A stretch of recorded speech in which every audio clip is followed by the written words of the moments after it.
Figure TV. Revolutionary salute. Revolutionary salute. Like, share, salute, subscribe. Welcome to the House of Revolution. You know I'm your humble host, the Yamin of Revolution. We got the Karmelo update and FBA news y'all can use. Before we get into that, y'all should wipe y'all feet. That means hit the like button. You in the House of Revolution. Like, share, subscribe, support the platform, y'all. Let's get right into the content. Salute. Lot of white people that seem to crop up every time they see Karmelo Anthony's name, either on videos, live streams, shorts, and they have a lot to say. And some of them, oh, those attorneys aren't going to win, no appeal, or oh, he's not getting out. No, what you are really saying is you fear that he's going to win the appeal. You know why? Because y'all know that trial was very weak and shitty. Y'all did a terrible job in that courtroom. It was nothing short of a joke. And you think that is actually going to hold up? I don't think you do believe that.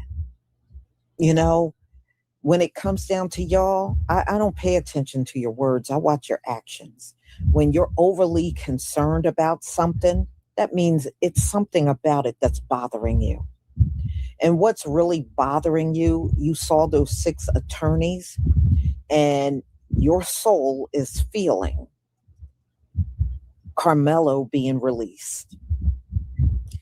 You know, you did not show everything in that first trial. He didn't testify. Y'all just had Austin's friends on the stand, and you had an all-white jury, which I believe already had their minds made up when they were sitting in there. Y'all been weaponizing the all-white jury for centuries now. And their only purpose is to put especially black men away in prison, even if they're innocent. Y'all have put a lot of innocent people behind bars. In fact, the all-white jury accounts for the majority of the exonerations that occur in this country. That's why I don't believe you should be using all-white juries, because the reputation is bad. All-white juries got a bad reputation. And ladies and gentlemen, they fear that this appeal is going to change everything. That's what they fear. That's why they keep popping up in comment sections. Look, you got what you wanted. He's behind bars for 35 years. Why are you not going on about your business? Okay? No, see, your demon soul is convicted and you can't help yourself. But y'all know that trial was not a strong one. And you fear these 6 attorneys are going to turn this whole thing on its head. And that's what you fear. That's why y'all keep showing up. So y'all, his team has already put in for his appeal. So let's get into it. Okay, let me share my screen.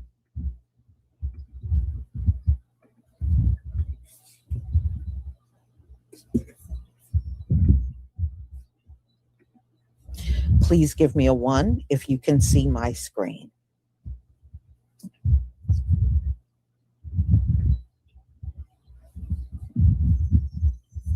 Thank you.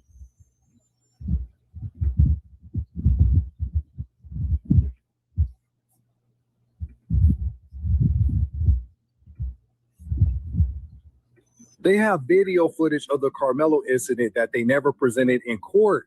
And they just had a press conference of the people who seen the video. If you want to see it from either 2 minutes before the stabbing or 11 minutes before. So I chose 11 minutes. From the moment she pressed play, Karmelo Anthony was already sitting up underneath that canopy. And he was sitting there for at least 8 to 9.5 minutes.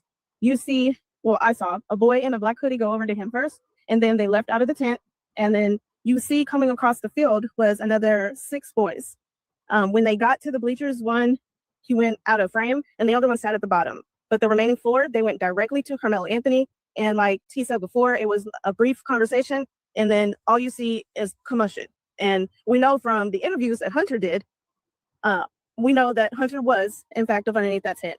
The next thing you see, you can see Karmelo in the midst of them assaulting him. You can see Karmelo trying to back out, but he gets pulled back forward.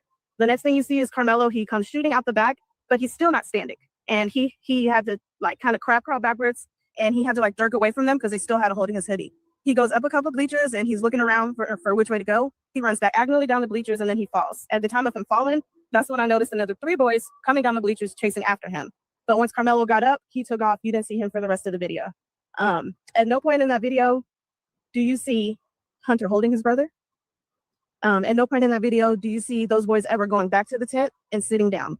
That was all a lie. And I also have questions. I don't know how the defense did not play that video. Because when you see that video, it was self-defense. Karmelo was only 5'8", 130. She said that athletic boys was chasing Karmelo around for 11 minutes. These weren't like, the kids that sit in a room all day and play games or live stream. These were athletes that chased Karmelo around for 11 minutes before the stabbing even took place. How come this video wasn't even presented to the courtroom? And the testimonies of these witnesses was so far off from the video that they thought the video was an incident of something else. Now it makes sense. That's why they probably didn't present the video. So a lot of people are concerned about how long this process will take for the appeal with Karmelo Anthony and the Fifth Circuit Court of Appeals. Now, if they are asking for a new trial, unfortunately, that post-trial request would have to go back through Judge Roach if they're asking for a new trial. If they're asking to review procedural errors, then it will be assigned to a 3-judge panel in the Fifth Circuit Court of Appeals. Now, the United States Court of Appeals for the Fifth Circuit currently operates 17 active judges and 9 senior judges led by Chief Judge Jennifer Walker Elroyd.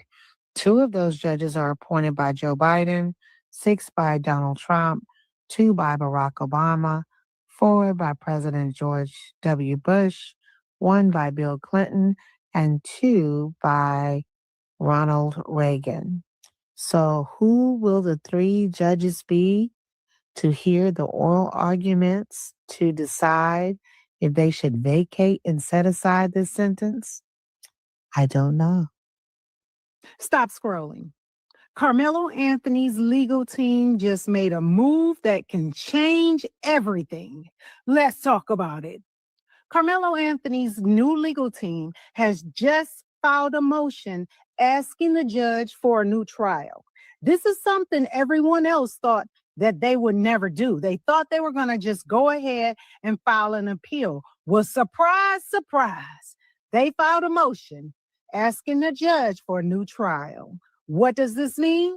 A motion for a new trial is different from an appeal. What the defense is doing, instead of going to the appeals court and asking them to review the conviction, they're first going back to the trial judge and asking the trial judge to throw out the verdict and start over. Now, don't get me wrong, this is definitely a stretch, seeing as though the statistics in the state of Texas on granting a new trial is very low. And also because the one issue that we all know that the defense will argue in the motion is the Batson issue of the selection of the jurors, because the judge sided with the prosecutor on that issue. But that's not the only issue they have to bring up. It could be other legal issues that was not presented properly during the trial that can get them granted a new trial. So we'll just have to sit back and wait and see what this defense team has come up with. And you know, and I know, and the whole internet world knows all the legal issues that was not brought up during this trial. So it is a great possibility that this motion for a new trial could be granted. But until the actual motion is filed, we won't know the legal issues that they're asking the judge to consider. Like I said, Karmelo Anthony's new legal team is on the job. Until he comes home, it is free Karmelo. Drop down in the comments how you feel about this new information that has just come out regarding Karmelo Anthony and his new legal team filing a motion for a new trial. And don't forget to like, share, and follow me for more controversial topics. I don't know why y'all like to switch up history if y'all are not the most treacherous individuals to walk this fucking world. Just because Wixaurus removes history from the books doesn't mean it didn't happen. Y'all are not peaceful. Y'all are not pleasant. Y'all don't mind y'all business. And y'all are literally a threat to Black people's lives. And history will not tell you anything different. So don't play the innocent factor. Y'all have done way more to us than we've ever done to y'all. And for way less. Have the fucking day you deserve.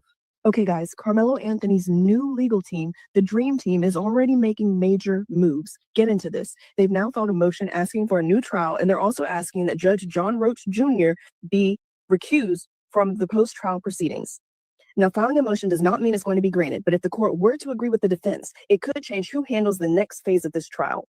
The defense is arguing that Judge Roach should be recused, while prosecutors are expected to oppose that request. This is now one of the biggest developments since Karmelo Anthony was sentenced. What do you all think about this overall routine? Do you think that they're going to be able to move forward with this? Will Judge Roach still cover this case? There's just so many things that I want to know about, but this could actually be kind of the shift that needs to happen for Karmelo to potentially get his appeal granted and possibly even be free. What do y'all think, though? Karmelo Anthony's next battle is just beginning. What if I told you the biggest battle in the Karmelo Anthony case hasn't happened yet? Everybody keeps asking the same question. What's going to happen now? Well, here's the reality.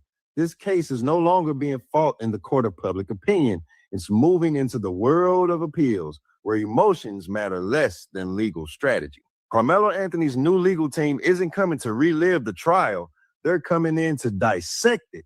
Every witness statement, every objection, every ruling from the judge, every piece of evidence is about to be put under a microscope.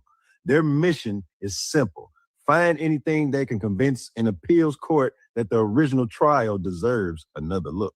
Here's what makes this interesting. Appeals aren't usually about proving innocence or guilt. They're about proving whether the process was fair and legally sound. That's where the battle shifts now. People who believe the verdict was correct say the conviction will stand.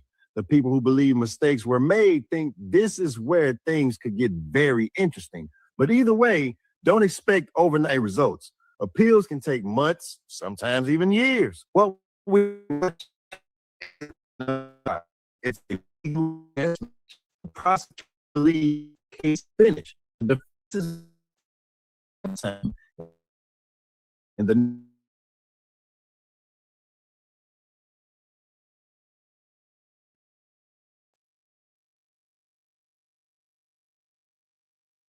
Straight to love, Queen Salute. could determine whether the story is approaching its end or it's entering its most important. Do you think Karmelo Anthony's new legal team will uncover something that changes the outcome of this case, or is the original verdict going to stand no matter what? I just want to know. Secret Service Sam here with a Karmelo Anthony update. Now, there has been a team of lawyers, the leading appellate, civil rights, and criminal attorneys that have been hired. They are working for him for pro bono. This is good news. There's the team made up of Russell Wilson, Gary Bledsoe, the president of the NAACP of Texas, Michael L. Ware, Brooke Cluse, my main man, Ben Crump, Sean Dorita, Justin A. Moore, This is the appellate team who's going to be taking a fresh, independent review to determine if a legal error happens. Now, this is great news, you guys, but I have to be honest. The only thing that concerns me about this is, what if they get him off? There will be riots all over the place, but I think justice must be served. And I'm so thankful that they are taking another look at this case, because something just does not smell right. Now, we have to respect the families because there was a young life lost. This is all a tragic situation, but I think if our legal system really reflected for every American, we wouldn't be in this situation. Secret Service Sam Out, Samson, president of the world. Okay, for some reason, a lot of people seem to think that the appeal and Carmelo Anthony trying to get a new trial is to overturn a conviction, to basically fight the fact that he didn't unalive someone. That's not what this is about. He has a constitutional right to a fair trial, a fair trial. And the last trial that he had a lot of things working against him. A lot of evidence wasn't put into place. The jury was more than likely not unbiased. Like, it wasn't fair. It wasn't fair. Like, yes, we get it. He did the thing. That goes without saying. This is not to excuse the fact that there are consequences to dire actions such as this. But he's going back in and appealing because it wasn't fair. And as a US citizen, as an American, he has the right, the absolute right to a fair trial. That's what this is about. So no, it's like, what the fuck? Like, it's not to set him free. It's like, were all of the right questions asked? Was all of the evidence submitted and looked at thoroughly? Were all angles approached? Was every perspective and every angle of this case looked at properly? Because as fast as that trial happened, I can guarantee you it wasn't. So that's what this is about.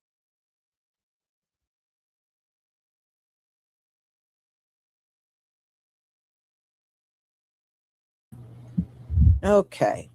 If anything, because Hunter, the other twin, admitted he was the one that approached Carmelo in the first place. He was the one that got the whole fight started. And he should be in jail. Carmelo shouldn't be in jail. Hunter should be in jail. So, y'all, this is definitely going to be one of those things I will follow. And I hope he gets out. Animal Advocate, thank you for the new membership. I deeply appreciate your support.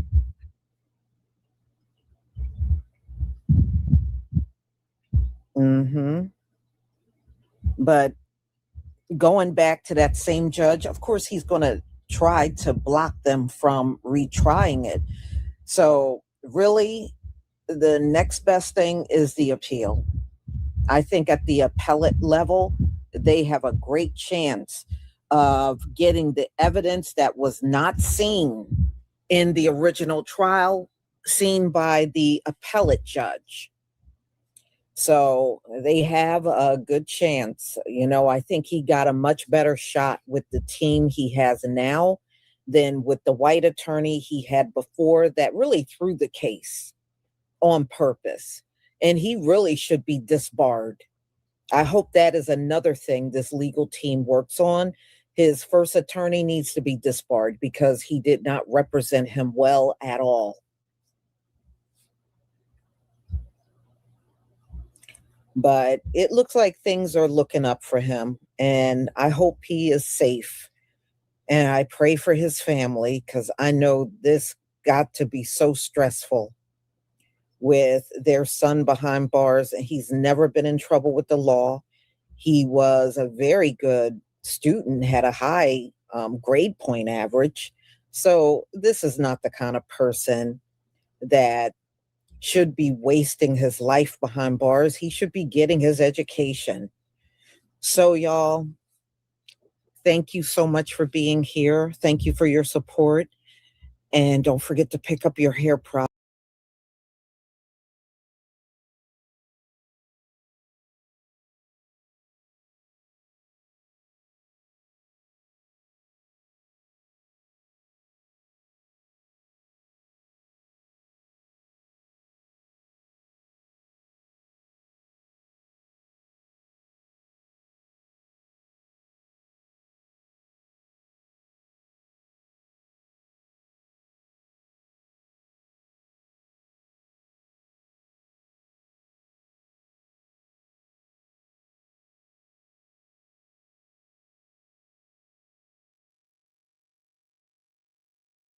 in here, guys. Let's get back into this video. Listen, Karmelo Anthony's ex-attorney, Mike Howard, we got more receipt that he's a liar. And listen, isn't this some kind of RICO organized crime when you make sure your client goes to prison, the client that is paying you?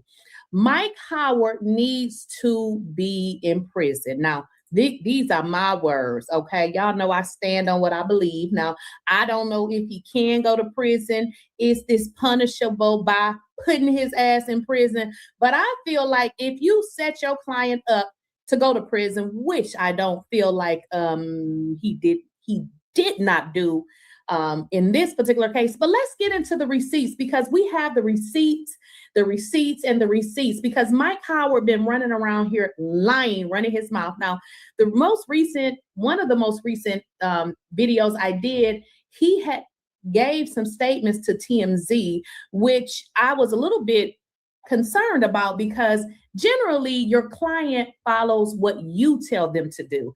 Because keep in mind, guys, the whole trial should have been a participation effort, or prepare. You got to prepare. So typically your client just don't jump on the stand. You guys plan for your client to be on the stand, but because he didn't prepare his client, and based on what he said, he ain't even prepared the witnesses. We're going to get into some bull crap as it relates to Mike Howard, because he has been exposed and we have receipts that he's been running around here telling lies. And this is just more proof that this dude needs to lose his bar card. Yeah. Okay, I'm listening. Go on. Yes, I'm typing it all down. Mike Howard spoke to TMZ. What Mike Howard said is, I think he feels remorse for murder. Well, we got a couple of things going on in this particular article. First of all, you called him a murderer yet again, which is clear that you were never on his side. Then you say, I think he feels remorse. If you have been representing him, it should not be no doubt that you thought that he was remorseful. But that is not the way that he phrased it in this particular interview or sit down or whatever you guys want to call it. This is what he said. Karmelo made a split-second decision to stab Austin Metcalf, a fatal choice he regrets. So says the lawyer who represented him during his murder trial. We asked Mike Howard if he thinks his former client is remorseful for fatally stabbing Austin in April of 2025 during a Texas high school track meet. And he started off by saying, this is what Mike said, it's hard to gauge Karmelo's exact feelings fairly because Karmelo didn't testify. And I told you guys then, I said he's lying, okay? This is prior to me even speaking to my resource and then obtaining other information that I didn't even know that was out there, because your girl got wisdom, okay? I be knowing when shit ain't right. So generally, Karmelo was 17 when this happened. How old is he now? 18, 19? I'm not sure. Still young. They have no experience with the legal system. People like that go with whatever the lawyers say. They have no clue as to what's going on. But in this article, he tried to make it seem like, oh, well, we don't know because he never testified. You idiot. This is your client. Now you're throwing your client under the bus saying he didn't want to testify, when I'm going to prove to you guys later in this video, he didn't testify because his stupid lawyer told him not to. However, Howard tells TMZ, I believe from my many interactions with him that while he believed that in that split second of chaos that he was defending himself. Now, here is the stupid lawyer, who we all knew was stupid after and during the trial, says that Karmelo believed that his interactions during that split second of chaos that he was defending himself. So basically, he is saying that Karmelo was not defending himself. Let's just call it what it is. He says that Karmelo also has and continues to feel remorse for Austin Metcalf. for Austin Metcalf, for Hunter Metcalf, and for the entire family. So now he says he does feel remorse, but starting it off, he says, well, it's hard to gauge. But get into this. He says, worth noting, Karmelo, well, we know Karmelo hasn't come out and he hasn't expressed remorse about this case because it's an ongoing case. Generally, people don't come out because it's just something they don't want. You know, the lawyers don't want them to do. Get into this. TMZ asked Howard if he advised Karmelo not to take the stand. Keep in mind, because dumbass Mike Howard says, well, it's hard to gauge if Karmelo, you know, was really, really remorseful because he never took the stand. So what that implies is that Karmelo didn't want to take the stand. I hate when people play word games. So when asked, Mike Howard, did he advise Karmelo not to take the stand in his own defense during the trial? Guess what Howard said? Oh, I can't talk to y'all about that, and I can't disclose that because it is attorney-client privileges, which irritated my soul because, sir, you could have just said, I don't want to talk about it because we ain't saw your ass. You know, after the trial, your client, 19, I don't know how old Karmelo is now. I heard people say he's 19. But at any rate, you didn't even make a statement then because you were working for those people. Now we're going to get into it because I had the opportunity to jump over to the Not Guilty Boys podcast. If you don't know who the Not Guilty Boys are, they are attorneys, Mike Campbell and Drew Wilkerson. I almost forgot Andrew Wilkerson. And they practice law. They have something together, but I believe they have their individual things that they do, but they call themselves the Not Guilty Boys, and they do take on murder cases. Now, Mike has done his own investigation, and I just love how the attorneys have came together and just done research because they knew that, you know, Karmelo was, the way that he was treated by his own attorney was just disgusting. And I believe attorney Mike Campbell said, if I'm correct, that, you know, a bunch of attorneys had got on some calls and they were just expressing how they felt that the attorney just was a piece of shit. Now, you know, attorney Campbell didn't say that, I'm saying it. He used other words. So he basically said that they kind of felt like the attorney just didn't do a good job. I said that he's a piece of shit. Okay. So let's get into this video. Now, in this video, remember, I just read you guys that article from TMZ, and what Mike Howard tried to make it seem like is, oh, Karmelo didn't want to take the stand. Yeah, you didn't want to take the stand. Get into this, honey, because it wasn't Karmelo not taking the stand. It was his attorney telling him not to take the stand.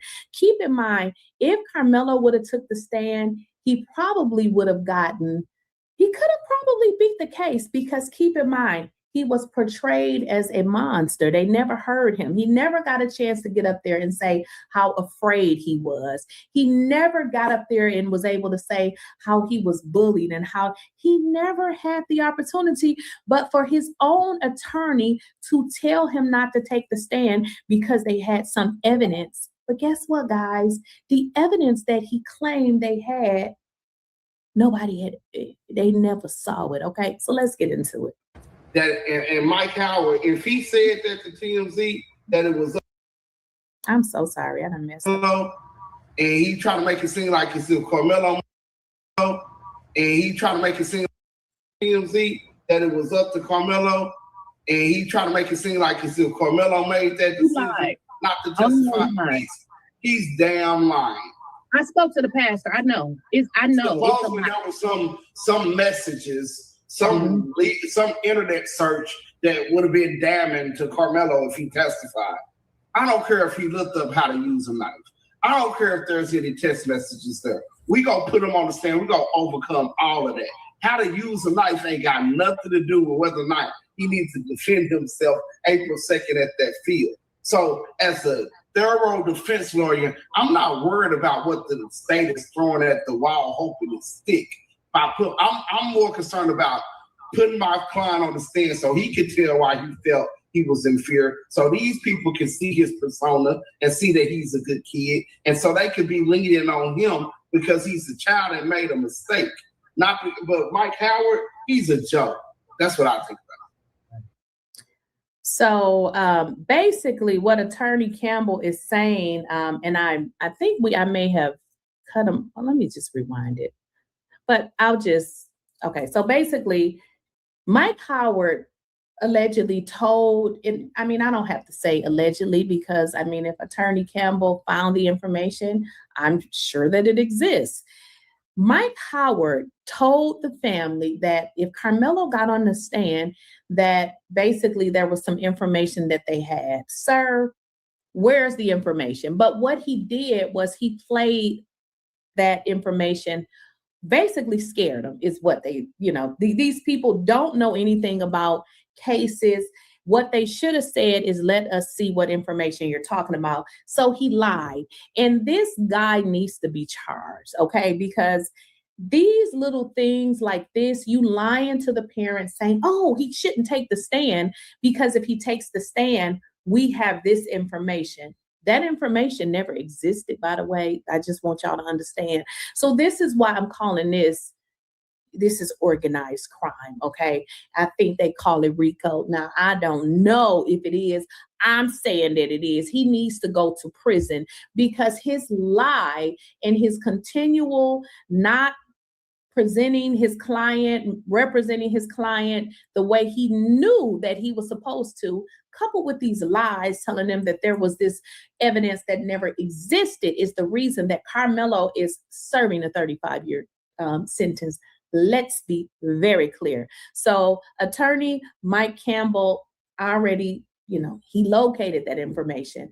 Mike Howard is a piece of trash. Now, let's get into the other receipt. These are people that don't know each other, okay? So when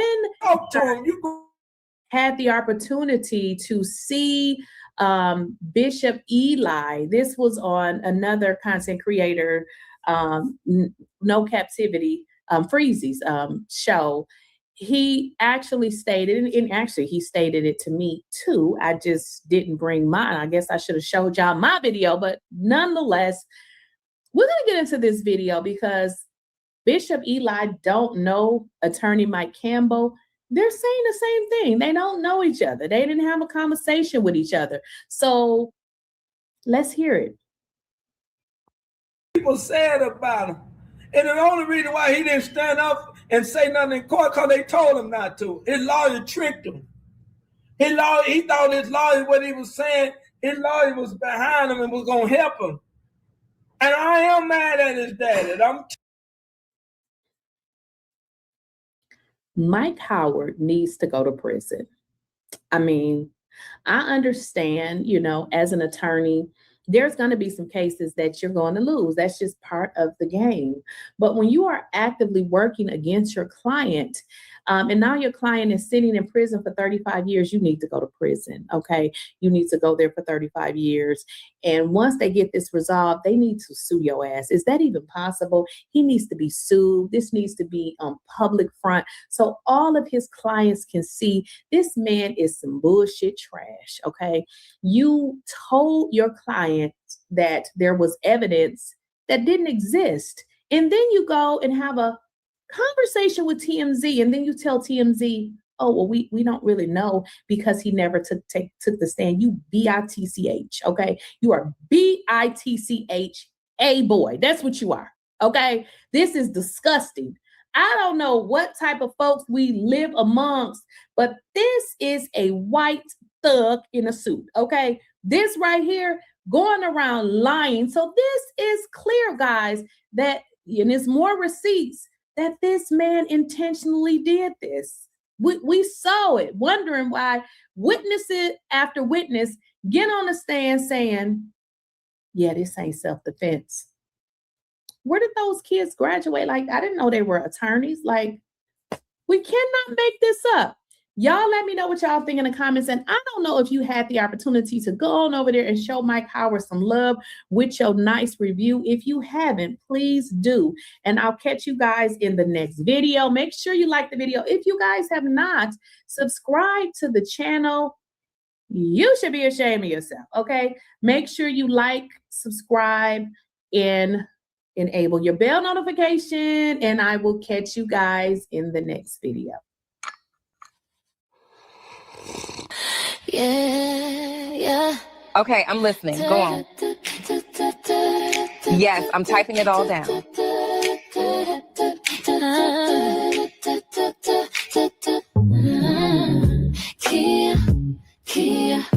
Clear, spilling tea, no fear, no fear.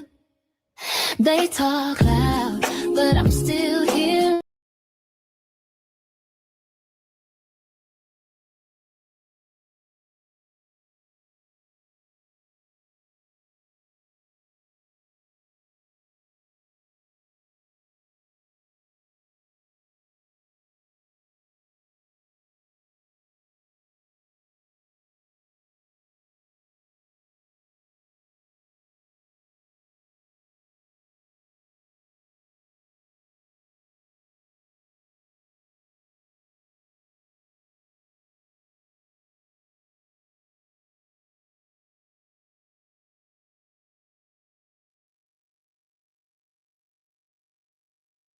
All right, what's up, man? We in the building. We're in the building, ladies and gentlemen. We're in the building. Round of applause for you. All right, what's going on, family? You guys good? How y'all living? We're doing the late night tap in. I don't even know what time it is. I know it's late. It's just late and my ass is up and I'm at a casino in damn Tulsa, Oklahoma, up just doing shit. So what's up with y'all, man? I was just down in the casino on them damn slots. Man, so I'm here just up doing shit out here in Tulsa. I'm up, ladies and gentlemen. Shout out to Tulsa. I'm having a ball out here in Tulsa, Oklahoma, man. Any Tulsa people in here, shout out to Tulsa. I'm having a great time out here in Tulsa. I was coming out here anyway, but when I found out they had slots, they got casinos, I forgot that all these Indian tribes out here and they got all these casinos, and I love me a good casino. So I'm having a ball out here. With these casinos out here, they got like free soda machines and free coffee. The coffee's good as hell and everybody's just hopped up. I had some of that good ass coffee. They know what they're doing. They want to keep your ass up. So you just keep gambling, putting money in these damn machines. They got free coffee everywhere, nigga. These machines, these casinos are slick. Oh, they lure niggas in, boy. They ain't got no clocks. You don't know what time it is. Free drinks, free coffee. So you just up throwing your money away. I said, let me get my ass upstairs and talk to y'all. Y'all need to have an intervention with my ass. So I'm here. Let me shout out some of the family before I get started. Let me shout out the family, some of the regulars in here. I see Stephanie, I see Rashonda, I see Brother McCall in here. I see the prototype, I see Ryan. I see little old me in the building. I see Welsing's fan club, the atavists in the building. Respect to you. Everybody share the spaces. That would be great if you share this space. That would be phenomenal. I won't hold you too long because it's already late. And I know some of you are probably doing your graveyard shift. I've been traveling all over the place. My time zones are off. I don't even know what time it is. I was in Atlanta, then I was in Birmingham, now I'm in Tulsa. So these different time zones are just throwing me off. So I don't know what time it is right now. But we're here. We're here, and I'm glad everybody's up chopping it up with me. First thing I want to talk about is, people are still talking about the birthright citizenship decision. It's been upheld by the Supreme Court. And as we know, changing the Constitution, that's not an easy task, which is understandable. People don't really want to mess around with that Constitution. You kind of want to leave a lot of things, you want to leave it be. I get it. But people are still talking about the birthright citizenship. And the great thing about the conversation about birthright citizenship is that people are now discussing who were the progenitors of that, who it was originally for.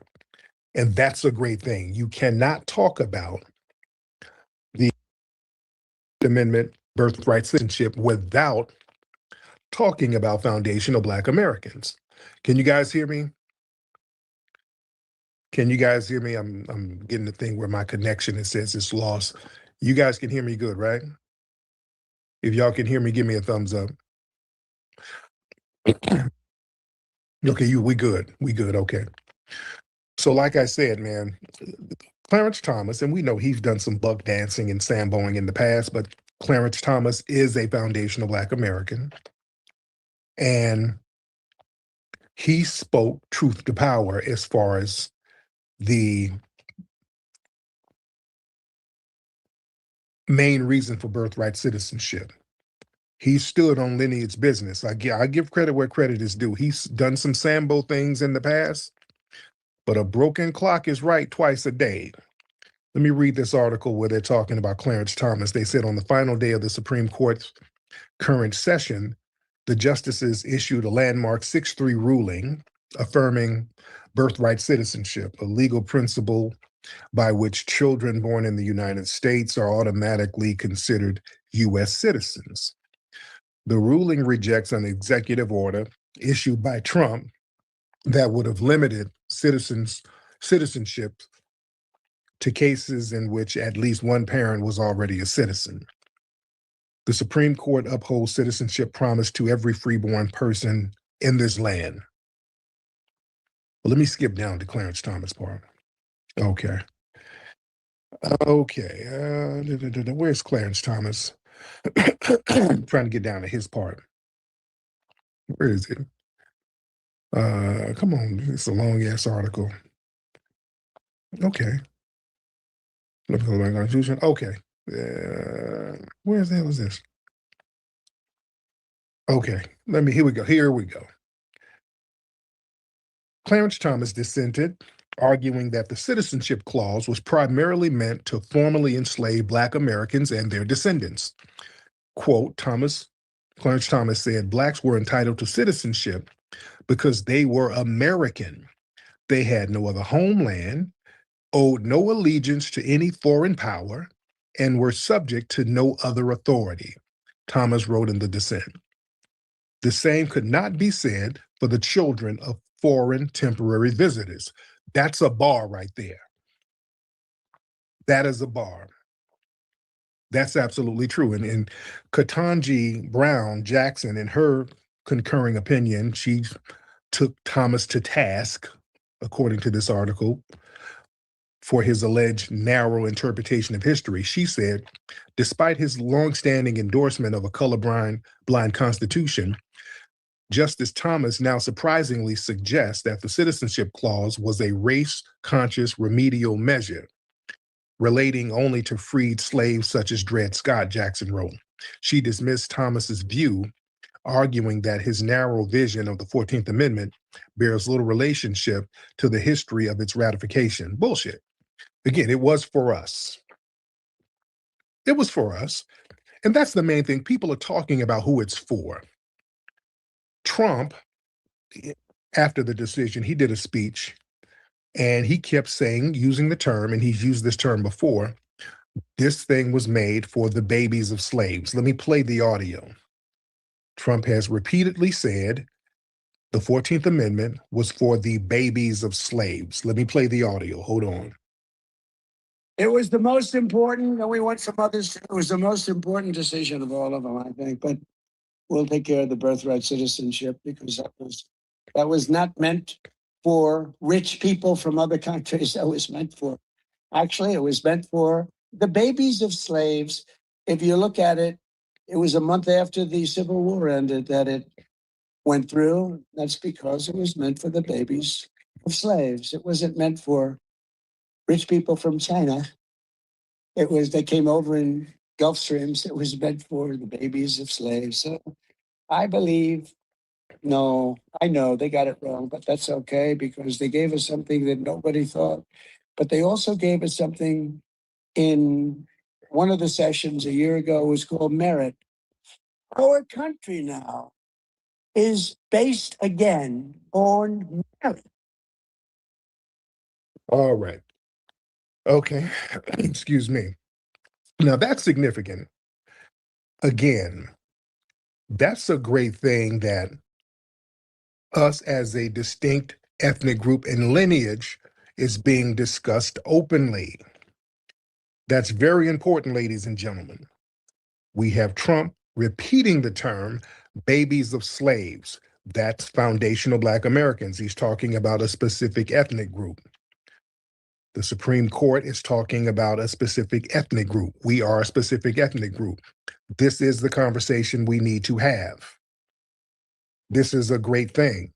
Now, the Democrats, all the Democrat shills, step to the front. Let me talk to you.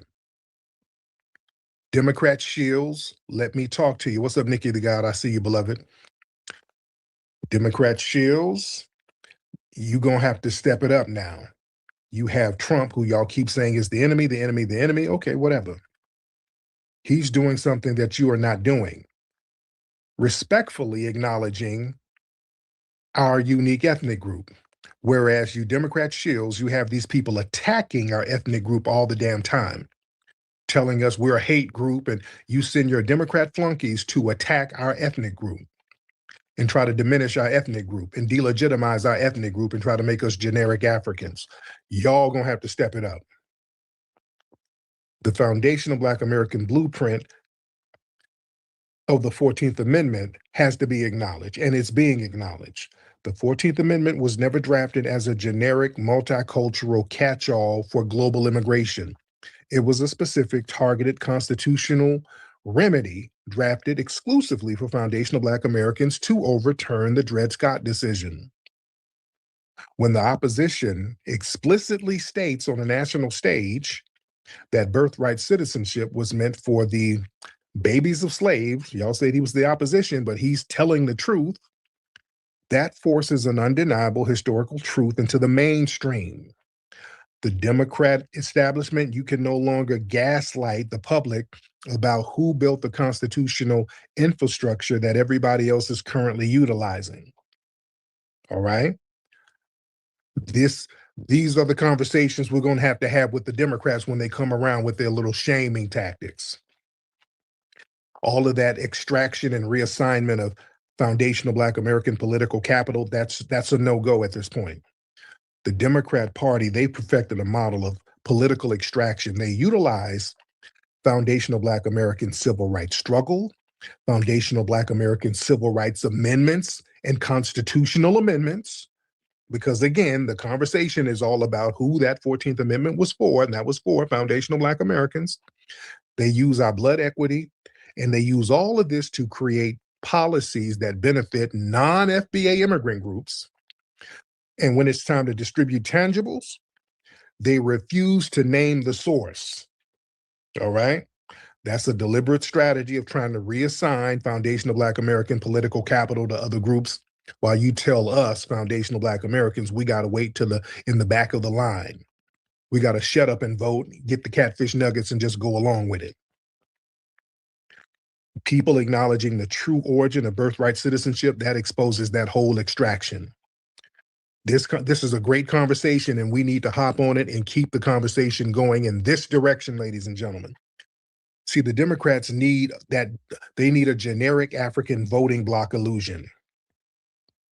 See, the reason why they attack us, who assert our specific lineage, is because our lineage destroys the whole generic African or the generic minority voting bloc strategy. See, as long as the Democrats can just lump us into this monolithic umbrella, they can exploit our sheer numbers so they can pass legislation and then hand the benefits of that legislation to newly arrived immigrants, ladies and gentlemen. So when you acknowledge foundational Black American lineage, we stop all that exploitation, because that now demands specific accountability, no generic pacification. You see, every time an immigrant group claims birthright citizenship, they are standing directly on the foundational Black American infrastructure. That's why I don't take no goddamn respect from nobody. Excuse me.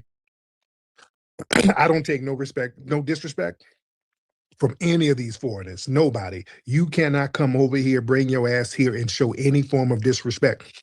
Every nugget of rights and benefits you get comes directly from foundational Black Americans. That 14th Amendment, the civil rights, all of it, without any exception, comes from our fight and our struggle. There will not be no goddamn disrespect under no circumstance.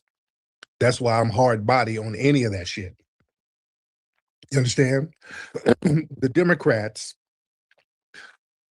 they don't want to acknowledge this, but we're forcing them to, because once you admit who built the infrastructure, then you got to eventually pay the damn builders. You understand? They want to try to keep treating our constitutional rights like a public park that any group can use without paying the goddamn maintenance fee to the specific lineage who put it down like that. You see? And for decades, man, the political establishment, they've sanitized the history of the 14th Amendment to make it seem like it's always been a broad, inclusive civil rights victory for the entire globe. Now that the truth has been spoken on a massive platform, that this was specifically for the babies of the enslaved foundational Black Americans, that sanitized narrative is dead. You cannot leverage on a foundational Black American protection to shield immigrant groups while trying to erase the foundational Black American presence from the narrative. See, that's what people want to do. That's literally tethering. That's like the movie Us. That's where the term tether comes from. You have this underground group of people who are tethers trying to destroy the real family so they can replace them. We're not having that type of nonsense. You're going to name the damn source of where this stuff comes from. Moving forward, man, it is imperative that y'all goddamn Democrats, you going to name the source. Y'all not going to sit up here and attack our damn lineage all the time while you use all of the benefits of our lineage to help all these other groups. You understand? I'm out here in Tulsa, Oklahoma right now.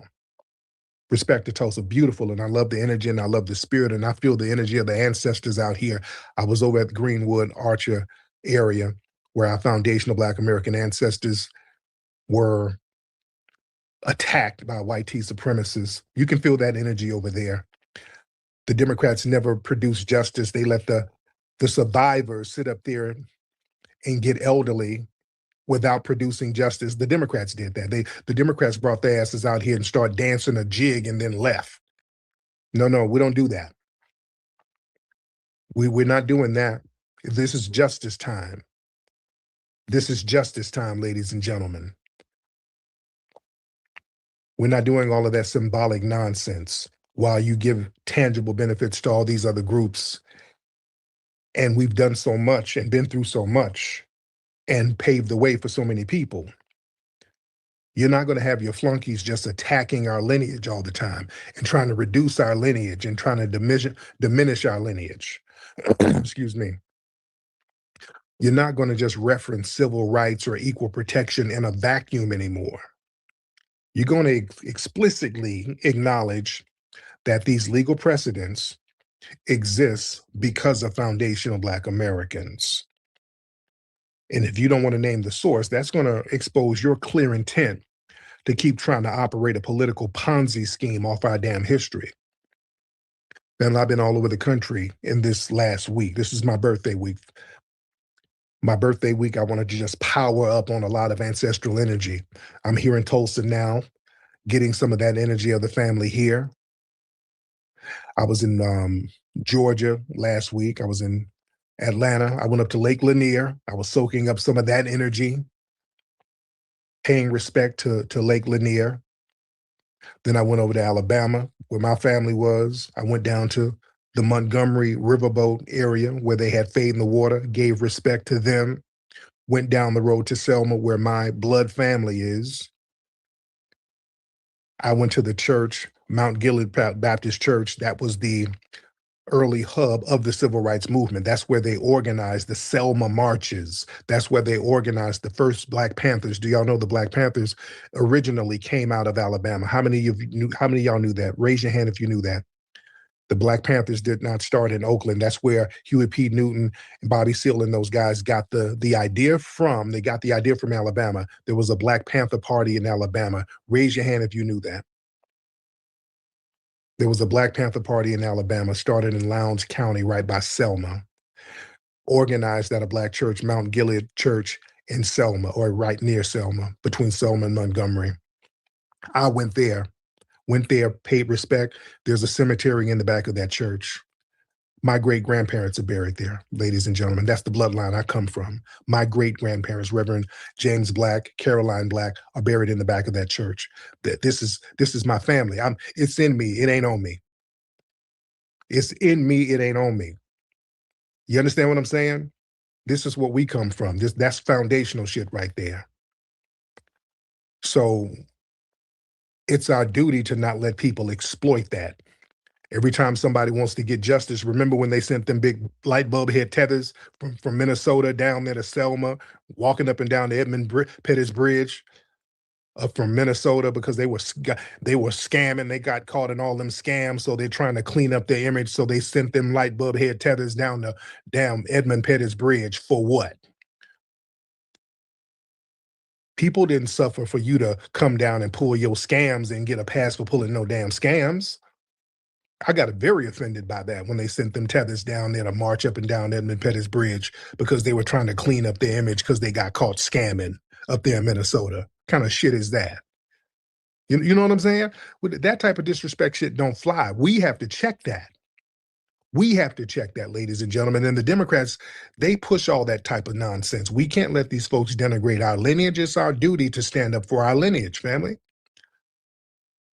That's our job. That's our duty.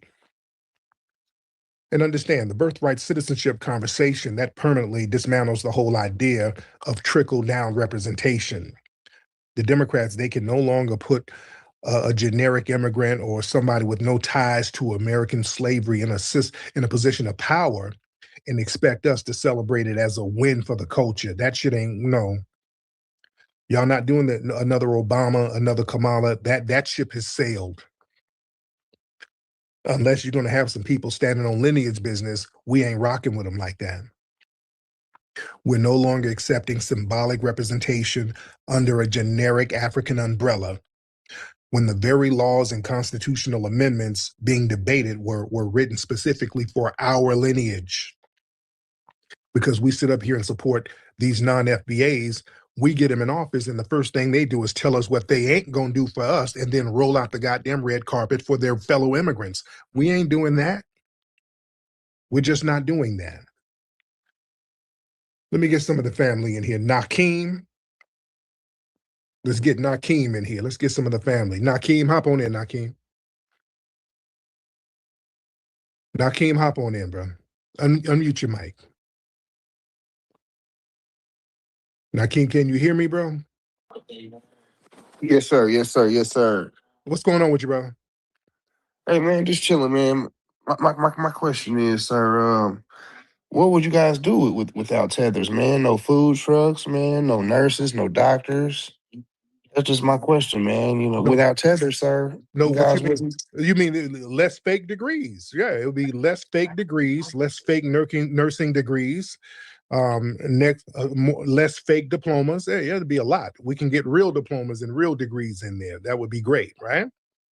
So why you just got to give us the stigma that all our degrees is fake? Because y'all leave, Thank you. truth be told, y'all lead the nation in fake degrees, sir. Y'all have whole fake degree mills. Y'all, it's a whole thing. It's always some fake degrees, some fake scams. I mean, that's a problem. We're not making that up, sir. Y'all kind of got a reputation for that. There was a guy, what was this guy's name? He was out in, where was he? In St. Louis. They caught one of your fellow tethers. He was a building inspector out there. Abe Banjo, Papula, whatever. He done finessed damn near $2 million. They gave him some money to repair buildings, and his musty ass finessed the money. God damn. This is what, yeah, we don't need it. We don't need it. We don't need you finessing. We don't need it. This just happened today. So, without us, man, you guys wouldn't be nothing, man. That's a projection, sir. Where's the food trucks in the hood, man? You got the Arabs making all the fish and chicken spots. We don't eat your food trucks. We don't eat West African food trucks. There's no you don't have food in your homeland. So you don't have a food truck over here? What are you talking about? You don't have West African food trucks. What, bushmeat bologna? What, we don't eat none of that shit. We don't eat bushmeat bologna. What are you talking about, sir?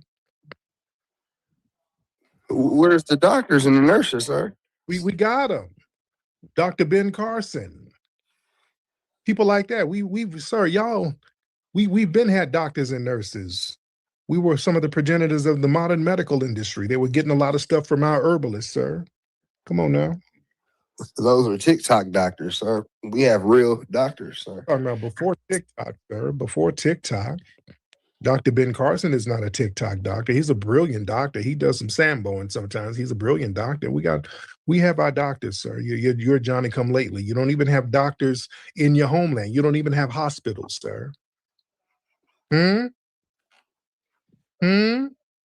We have hospitals, man. No, you don't, sir. Especially when you're the presidents or somebody in the political office, when they get injured or hurt or whatever, y'all got to fly them to Europe some damn where. Who you think you're talking to?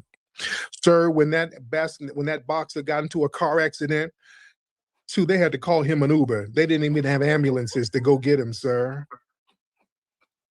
How you got to call an Uber when you get in an accident? They didn't have a goddamn ambulance to come get old dude when he got in that car accident, sir. What you talking about?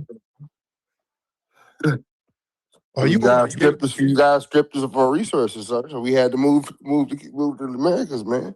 Who stripped you of the resources? Well, your fellow white man. No, the British white T-man. The British did that. Why didn't you go to Britain? Well, we heard it was you guys. Yeah, you damn right. You came over here where the getting was good because you wasn't gonna get shit from them. You had to come around the foundationals, didn't you? Well, sir, we had to make things better and easy for you guys, man. No, not for us. We're fine. You had to make it easy for yourself, sir. Who's delivering you guys this food? You lazy negresses can't get your food. Well, the problem is, by the time they get there, you done put your little goosey fingers all in the fries. You done ate up half our fucking fries. So you're not even doing that good, sir. Y'all deliver the food, and I see little gap tooth teeth marks in my turkey wings. I mean, goddamn, you're not even delivering the food correctly, sir. And then the bag is musty. It's just a problem. So, all right, just get it together, Nakeem. Get it together. All right, let me get some more people. All right. Let me get some more people in here. Okay. Let me see. Let's get Guapo X. Guapo X, hop on in. Mr. Guapo, or hope I'm pronouncing your name right. Guapo. Guapo X, hop on in, sir. Okay. All right, Guapo ain't saying nothing. Let's get the Black Alex Jones in the building.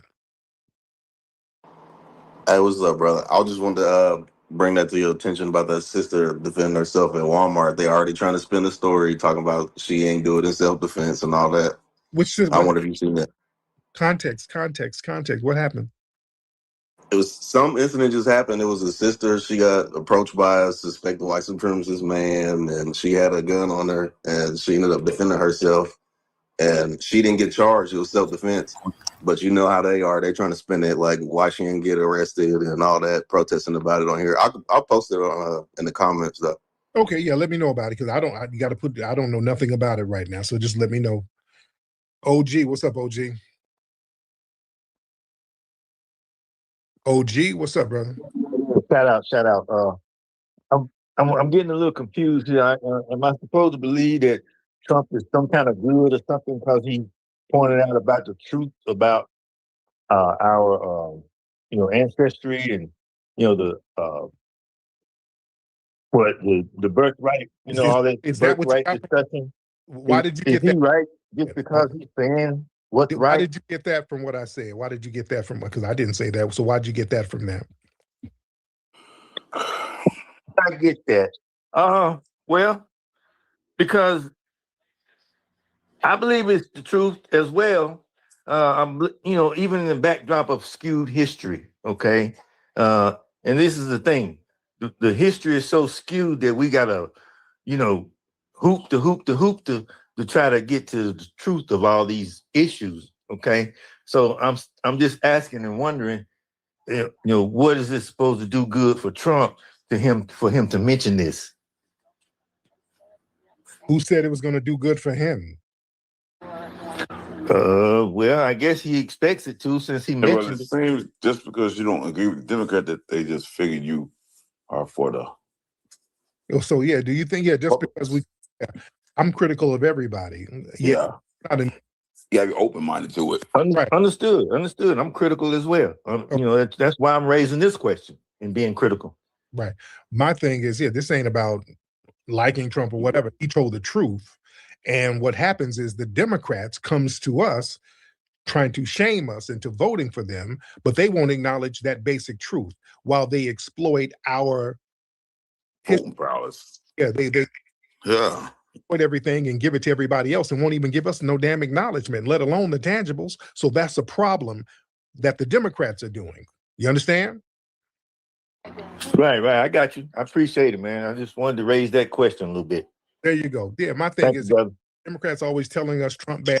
Okay, well, Trump basically acknowledged the truth about us and our lineage, and the Democrats, all they do is attack our lineage. So you're not going to wag your finger at us, and you're doing the same thing and worse. Go ahead, brother. Fresh. Go ahead, brother.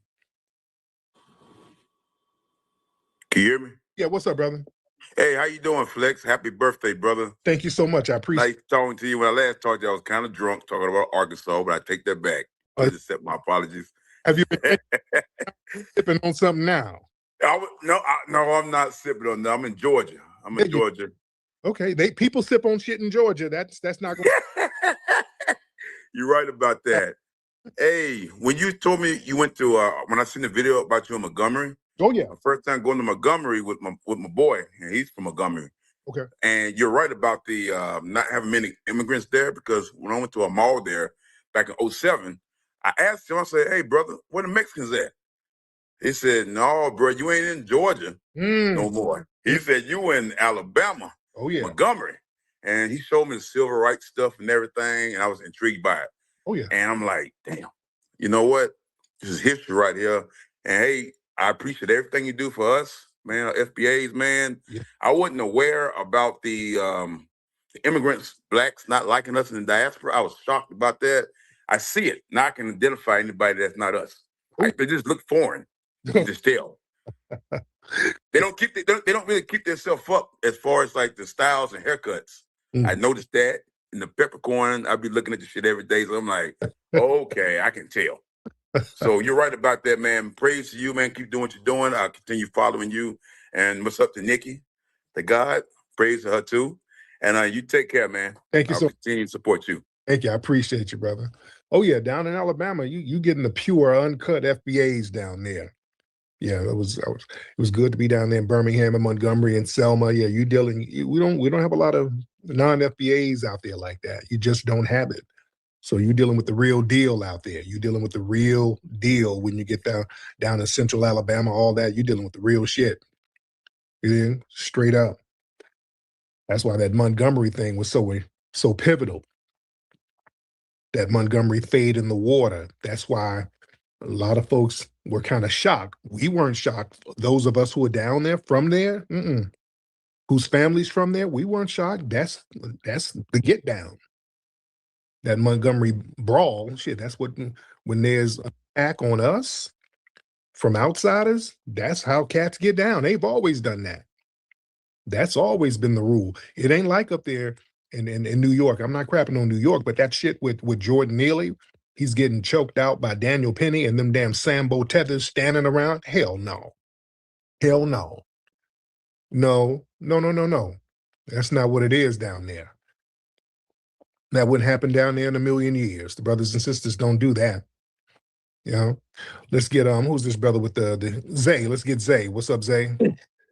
Hey, what's up, brother Tariq? I just wanted to wish you a happy birthday.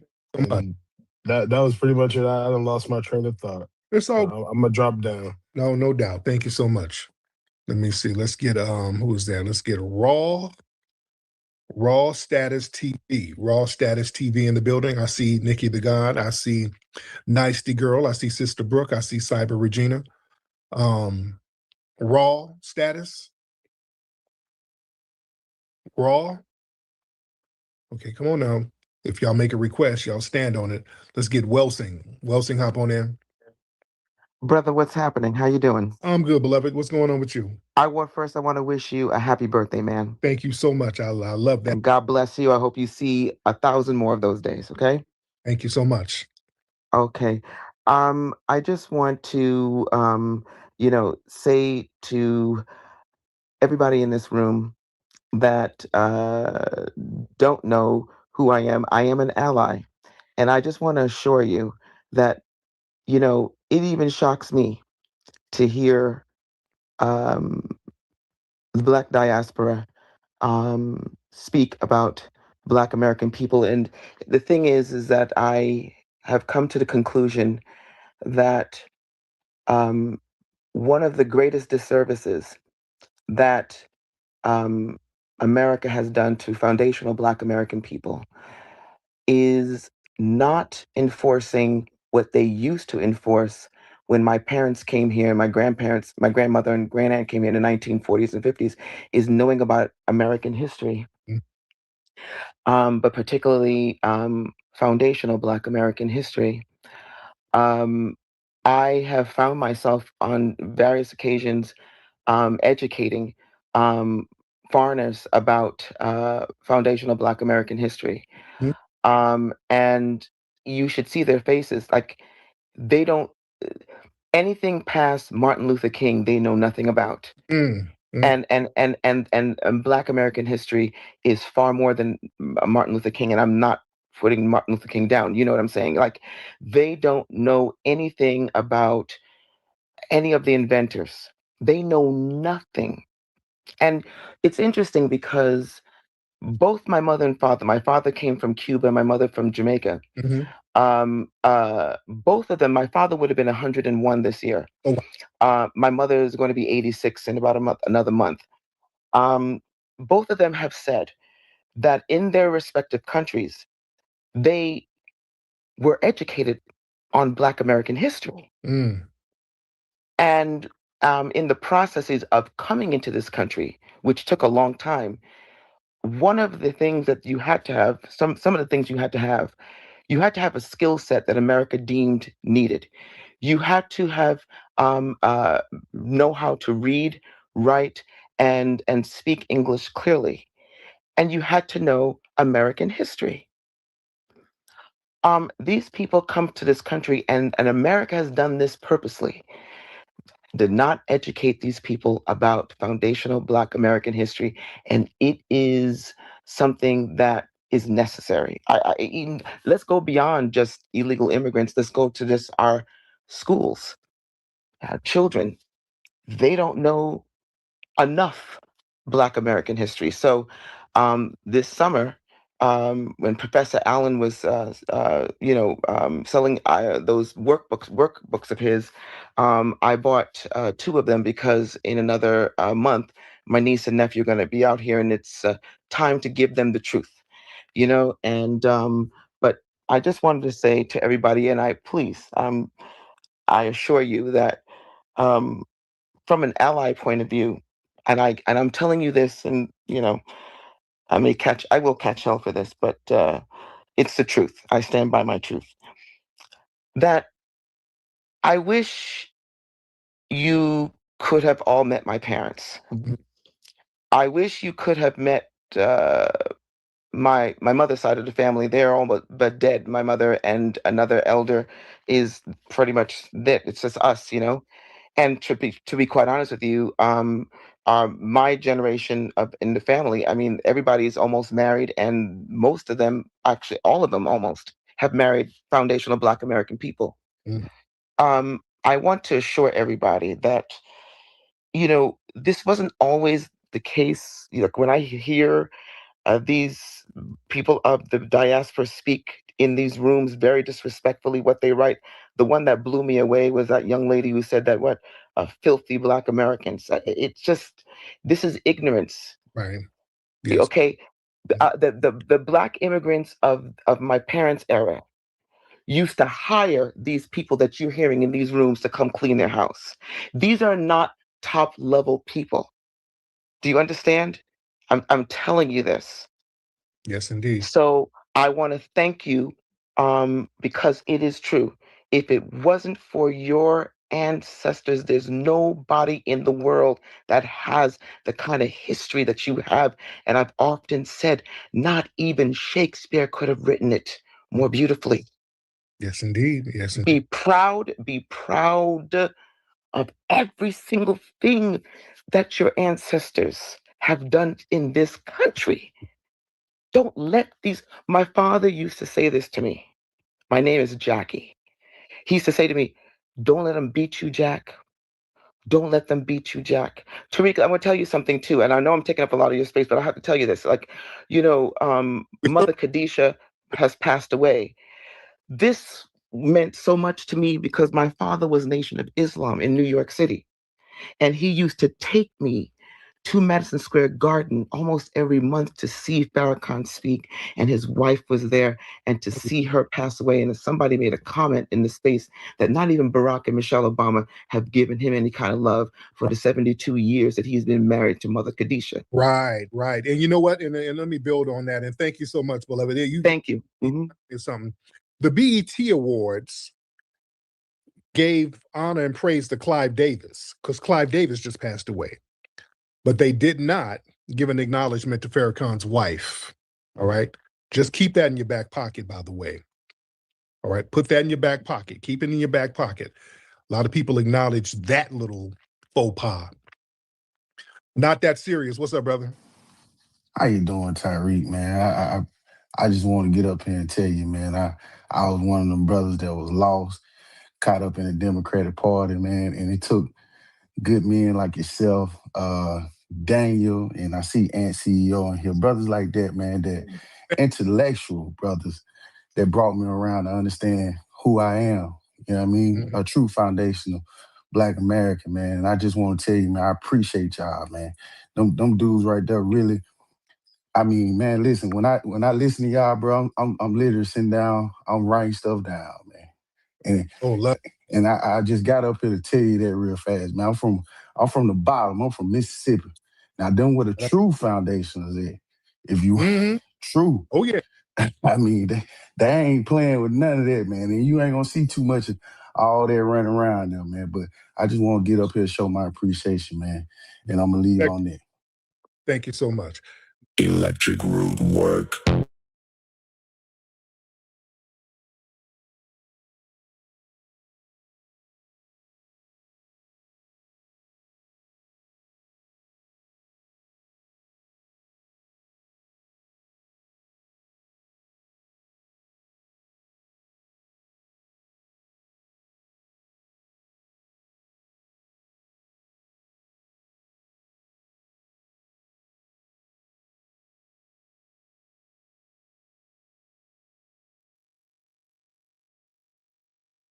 That the Democratic Party in particular have been using this Black motivated Black constitutional amendment for Black Americans in the benefit of all others.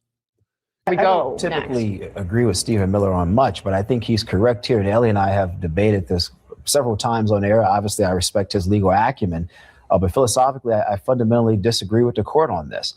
To me, I go back to subject to the jurisdiction of, going back to the original intent of the 1866 Civil Rights Act for the 14th Amendment being passed. What was it to address? What was it to codify? It was freed slaves who did not have citizenship.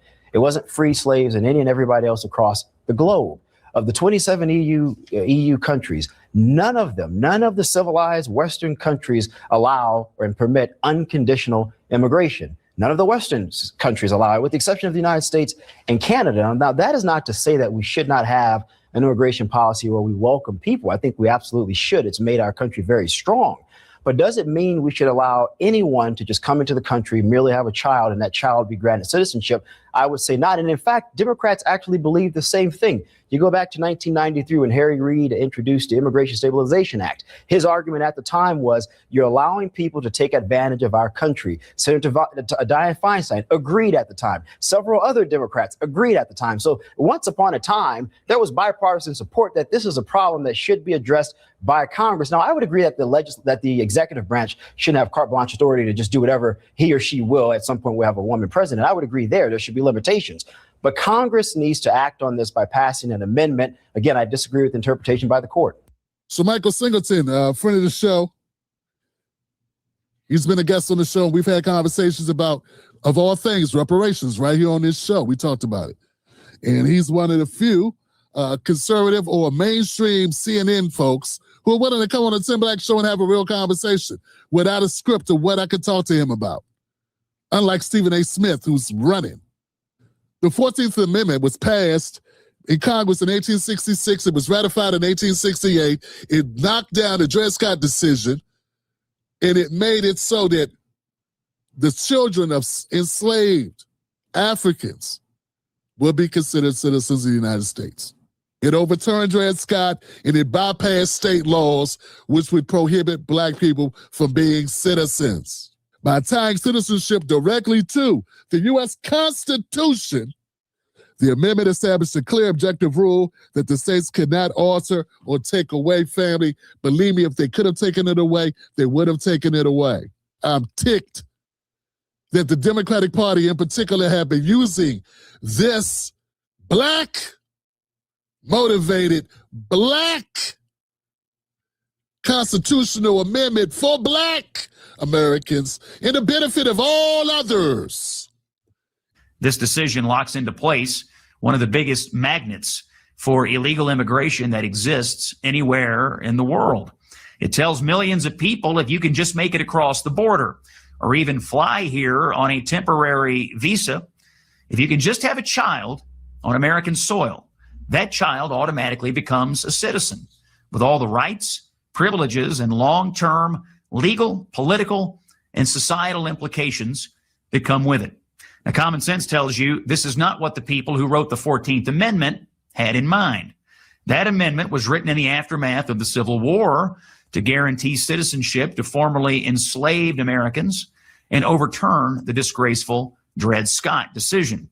It was not written to create a worldwide incentive for illegal immigration or to establish a global maternity destination for anyone who can buy an airline ticket. And it was certainly not written for adversaries like China to send people here by the thousands to have babies, giving Chinese nationals a foothold in our country. Progressivism seeks to replace the basic premises of the Declaration of Independence and hence our form of government. It holds that our rights and our dignities come not from God, but from government. It requires of the people a subservience and weakness incompatible with a constitution premised on the transcendent origin of our rights.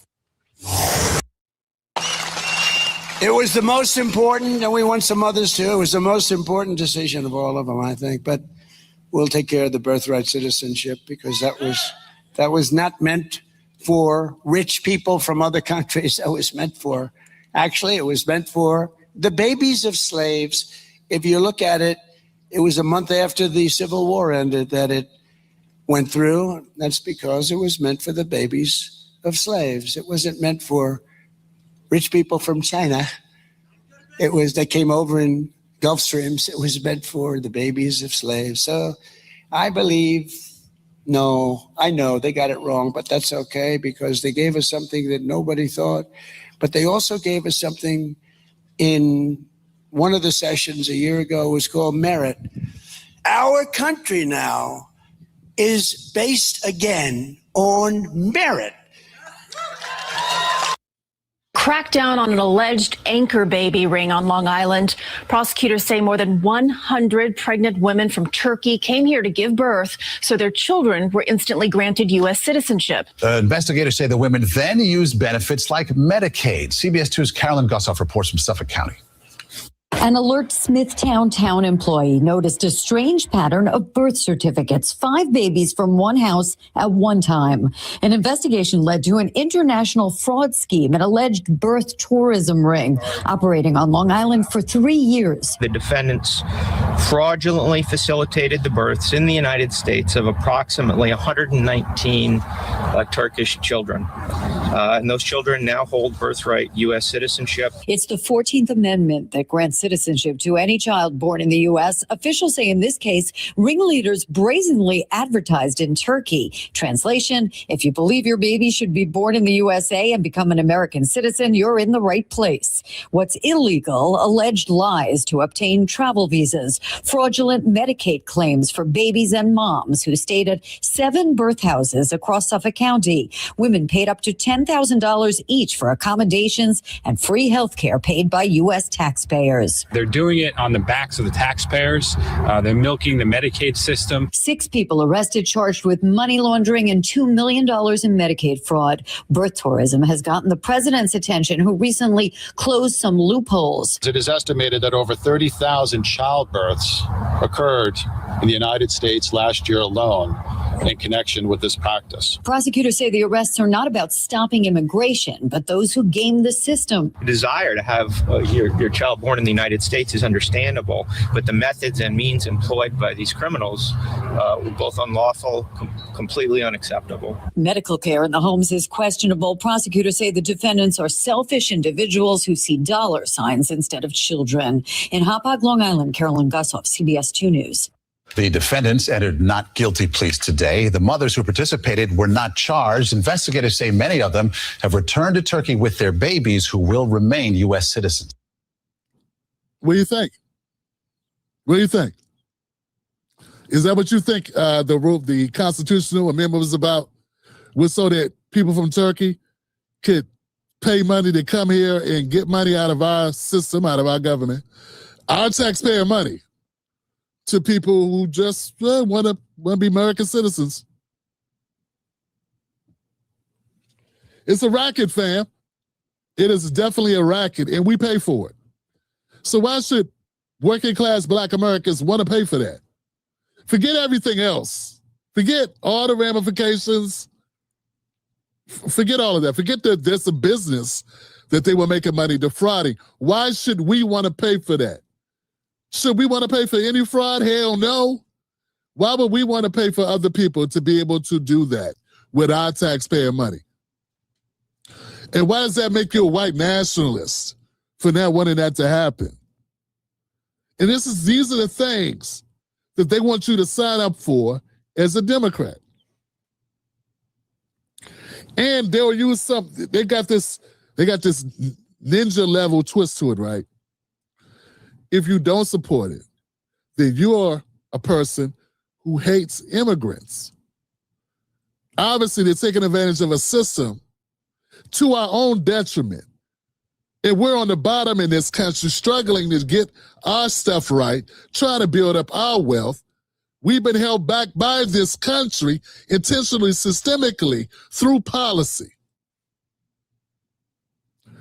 And they turn the tables on us and say, we are the bad guys for wanting this to stop.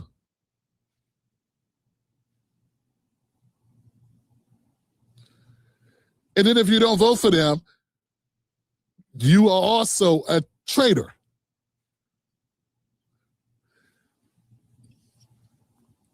I'm trying to, I don't know, but the level of devious, to come up with this type of a scheme, you would think there's no way this could work. That there is no way that this could work, that this makes sense for Black Americans. They have Black Americans who I think they mean well, who are contributing to their own demise. They're contributing to their own struggle. They're helping to build the potholes in their line. You're putting up your own obstacles. You're helping to create an obstacle for your children to climb over. And you're doing it because you're being misled by other people telling you some BS that helps them. It may help the soccer mom whose husband is an architect and she is a doctor and they live in a gated community. It may help them to have a Latino nanny and an African groundskeeper and I don't know, what I'm saying? This plethora of different nationalities all who are not Black American, that orbit their lives and work for lower wages. And did I mention are not Black Americans? Yes. It may benefit them and they may feel more comfortable that way. To have all this exoticness around them, tending to them in their white, privilege or whatever, money. But I want to know how it helps you. How does it help you? How does that benefit your working class and the people in your community? And even if you are doing well, how does that benefit your cousins and your extended family that aren't doing as well as you? Here's the big kicker. Here's the kicker. Because they know it's going to be some Black people like me who are not Republican conservatives who diss Black people, who degrade Black Americans for money, that there may be a few of me around, right? That support ended birthright citizenship, who support a border because we see its adversarial impact on Black Americans, the negative effect on Black Americans. That's what I see. But to discredit me, you know what they try to do? This is how far they go. And people like me, because I ain't the only one. But in order to stop you from listening to me, they'll tell you, well, Republicans are trying to bring back slavery. That's when they pull out the Draco. Yeah, they pull out the Draco. Then they say they just want to do this to try to bring back slavery. Unless you want slavery to come back, because you know that's what they're trying to do. They try to kick all the Black Americans out. So if you support having a border, if you support ending birthright citizenship, then you may be contributing to your own demise, because these Republicans, at the end of the day, what they want to do is get rid of all the Black Americans.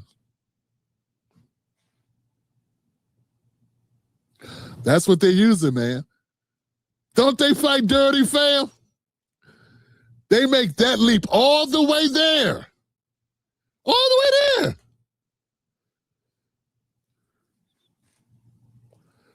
Just to get you to not look out for your own best interest. They try to scare you, use fear at every turn to try to get you to not think about you. No other group has this problem. No other group is demonized, is used. They don't use fear as effectively or any other group but us. And that's because we're the only country we've ever known. And those other groups have other countries they can go home to. With all of the talk and all of the yipping and the yapping and all of the back and forth, Haitians still have Haiti. Nicaraguans still have Nicaragua. Hondurans still have Honduras. Mexicans still have Mexico. Hell, Canadians have Canada. But Black people got one place. Black American people, Black Americans have America. And so I understand why some people it would be effective. There's no evidence of this. But they don't need evidence. Since when do you need evidence?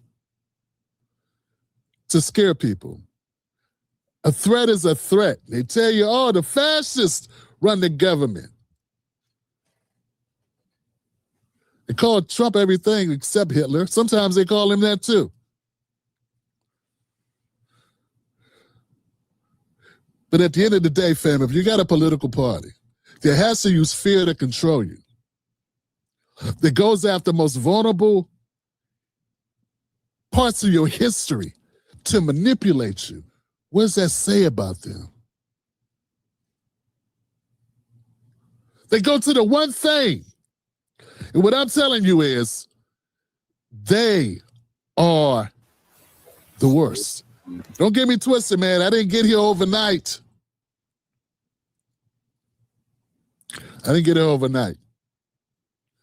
But when I started doing the math and started realizing, hey, I'm one of those people that say we need more parties. We need a blue party. We need a Black American party. We need more options. Don't get it twisted. But damn it, if you got a party that uses your fears against you, that preys on you the way Democrats do, they got to be the worst or evil.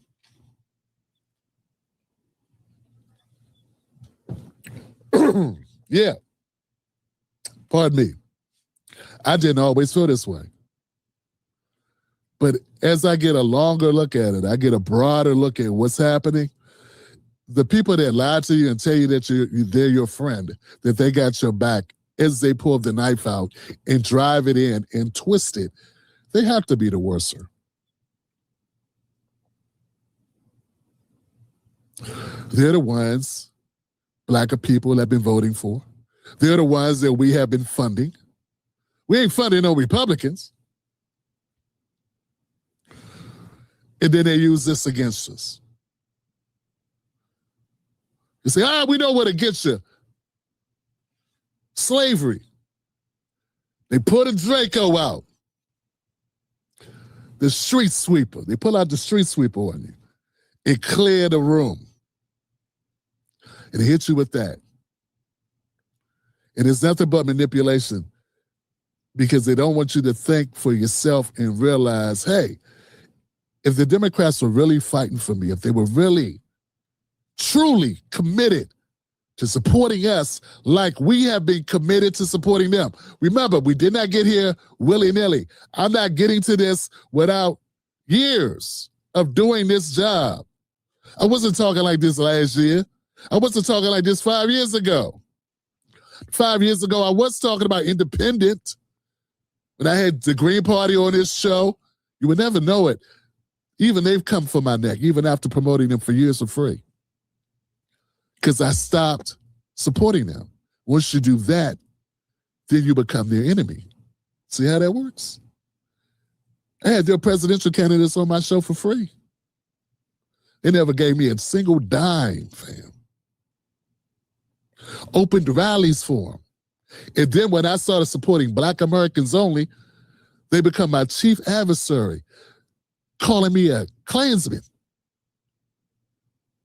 because I don't support the immigration policy. I'm telling you, this is what they do. They demonize and smear you when they can no longer use you. Once they realize Tim is really not working with us, Tim is against immigration, these immigration policies of the Democratic Party.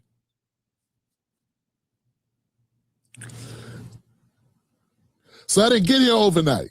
I'm not somebody reacting to, oh, this is good to do. This is good for money. This is bad for money. This is bad for money. This is not a win for me. I'm not a Republican. I don't rock with Byron Donalds. Stephen A. Smith is not a friend of mine. Me and Anton got nothing to talk about. I'm not winning by doing this. I'm telling you this because for 15 years, this is all I've done. Politics. No one can show me as a Black man how Biden's border policy helped Black people. You can show me how it helped big corporations. But you can't show me how it helps working class Black people. So if my goal is to help working class Black Americans first, don't get me twisted, I support anybody that's working class. They tell me that Black women lost their jobs. I say, hey, I think the Latinos got them. And I think the Black immigrants got them. The number one job for Black female immigrants is nursing. Why did nobody think about that? We got Black women in nursing competing against Africans and Caribbeans and Latinos in nursing. And no, Lord behold, they chose them over us. Woo! Who couldn't figure that out? We are Black Americans. We're not exotic. Look how hard Denzel had to work. Look how hard. And I'm just choosing acting because it's something we can all relate to. Look how hard Black actors had to work to be who they are. How hard has Idris Elba really had to work to be Idris Elba? He Black, but he ain't Black American. Get what I'm saying? So If given an opportunity, America has proven that anything over black, they're going to choose that anything else over black. It's not in all situations, but the bias after hundreds of years of negative propaganda against black Americans has been effective. It's been so effective, it even works on some black people. Are we doubting this? Family, millions, if not, no, billions, if not billions, I'd say $1 trillion has been spent in negative publicity about black Americans to make people have the opinions they have. We got black people, we have white people who haven't even lived around black people who think negative things about black people and with no interactions with them because the media propaganda has been so effective. And not just the last 10 years or 20 years, we're talking 200 years of negative publicity. The first blockbuster movie in America was a movie that did what? That demonized black people as rapists. That was the first blockbuster. The first movie shown in the nation's capital was a movie, Birth of a Nation, that demonized black people as barbaric, animalistic, who were here to hurt white people. Black people tried to stop him from showing that movie, man. William Trotter went to the president at the time, I forget who the president was, begged him not to show that movie. Trotter lost everything going against the powers that be trying to get the government not to show that movie. That was when black people were willing to pay the ultimate price in order to stand up for us. We don't get that anymore. At least not at that level. We have poor black people like me who are willing to not have money, to not be successful in the mainstream to stand up for black people. But the black folks that are successful are not willing to pay the price. Back to my point about this birthright citizenship.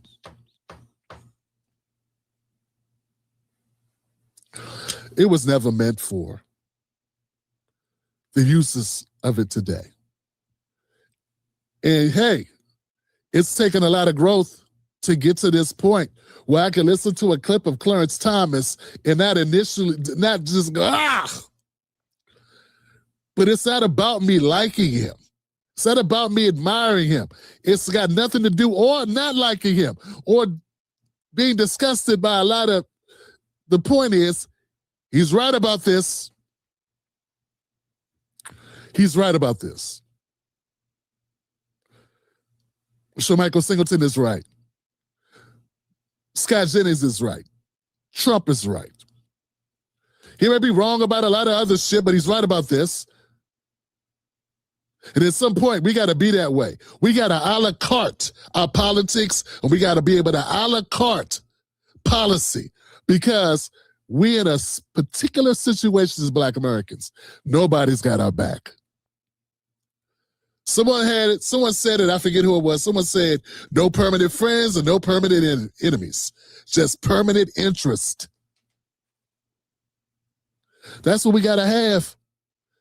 And I don't know who you listen to or who you take your cues from politically.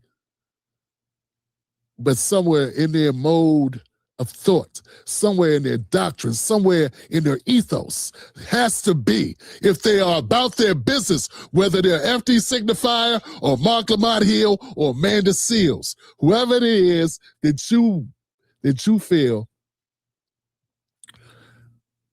whether it's Deontay Wilder, whoever it is, if they're not a la carte in their politics, if they're not just focused on our interest,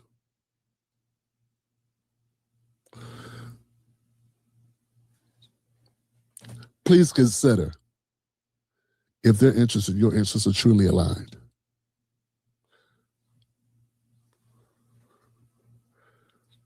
Not here to take money out of anybody's pocket. I'm just saying. If they don't have a substantive critique an explanation why they think everybody else who comes to America who has a baby, just so happens to have a baby on American soil, should be able to claim, be an American citizen, and be entitled to everything that your parents and my parents and our great-grandparents, everything that we've done in this country. If they don't have an articulate way to express that, I question them. That's all. Give them a hearing out. Listen to them. Let them explain it, because I'm trying to figure it out. How is it that if you got a group of people that have built this country were never compensated, that are at the bottom based on systemic oppression by this country, how does it benefit us to keep allowing? I know we can't stop them. We don't have to support it. Fam, I've been in fights I couldn't win. I didn't fight you because I thought I could win. I fought you because it was the right thing to do. And you're going to know that I was there.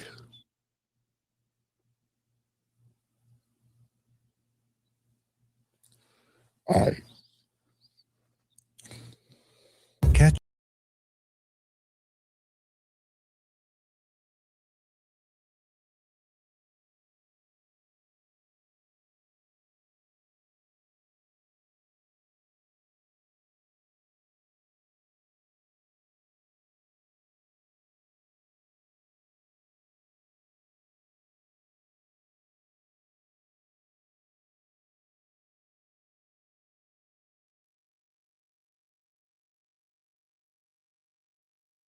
Family and fellow soldiers, I'm the Professor, and this is the moment of truth. Well, I guess it was only a matter of time before someone decided to send in the clones. First there was Chud the Builder, and now this. For a moment there, I thought that Laura Loomer finally got that sex change, but apparently not. Some wannabe influencer named Jake Lang, not to be confused with Jake Paul, went to Texas during the Karmelo Anthony trial, and he made a video where he threatened to kill that child. He was amazingly arrested because the DA was trying to save face, but of course he was released on a reduced bond of $250,000. Freedom! Woohoo! Going to get some barbecue and then get on a plane. He was smiling when he was released because he knows that white supremacy is not going to actually do anything to him. And as for his terroristic threats, white media reports are that he could face up to 10 years if convicted, but we know he has the complexion for the protection and also the most crooked DA in Texas that's on this one, so there's no chance he's actually going to get punished. He was told, however, that he cannot come back to Texas. They told him, well, you got to leave. You leave and don't come back. Never mind the fact that this creep doesn't live in Texas to begin with. And of course, he's a convicted felon. He was one of the January 6th insurrectionists. He spent 4 years in prison for that stunt, but Trump let him back on the loose again because the orange man knows that for most white voters in America, racial immunity from the law is the most important thing to them because they all depend on that law for themselves. The law of racial immunity. That's the reason why he wasn't concerned about any sort of political backlash from letting the biggest gang of insurrectionists since the Civil War out of prison, because the vast majority of people from the dominant society are of the exact same belief that, hey, they need that immunity from law for themselves. That's the reason why even the Democrats didn't make a big issue, certainly not a political campaign issue, out of Donald Trump let all of these January 6th insurrectionists go.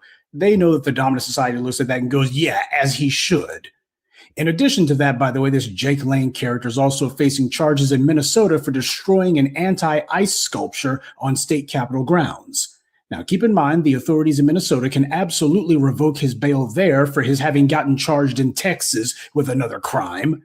Minnesota's a Democratic state, and he's a January 6th criminal. So you would have thought that the Democratic authorities in Minnesota would have already contacted the good old boys in Texas and told them, hey, you need to hold on to this guy while we send someone to extradite him. But we understand why the Democrats are not gung-ho about that. This is not about the law. It's about race. He's been involved in numerous acts of racial antagonism, trying to start fights with people, threatening police officers, believe it or not, and yet both Democrats and Republicans alike refuse to actually punish this guy. They want to leave him on the loose. The reason why is they want him to remain on the loose until after he kills a black person. They want to leave him out there until he does that.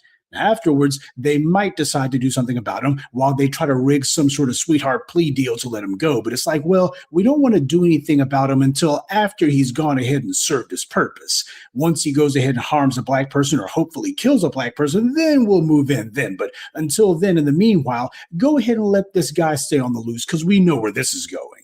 His skin color makes him immune to the law because Chump the Builder was also out on bail at the time that he attempted to murder a black citizen in Tennessee. And just like this Jake Lane character, Chud the Builder's bail hasn't been revoked in that other case either. So it doesn't matter if it's a red state or blue state, it's still the same white privilege. Now, if this Jake Lane character has been charged in Texas, why is it that the DA would be so eager to order him to leave the state? Doesn't that make it more difficult to, prosecute him? The Karmelo Anthony trial has long since been over, so there's no reason at this point why that DA in Collin County shouldn't already have contacted Jake Lane's lawyers or him directly and told him, you need to get your butt back here, either so you can stand trial or you can take a plea deal, one or the other, but you need to come back immediately. No, what this is about was changing the headlines. Jake Lang's obnoxious antics was an embarrassment to that pathetic DA because it was totally ruining his phony white victimhood narrative that he was trying to push.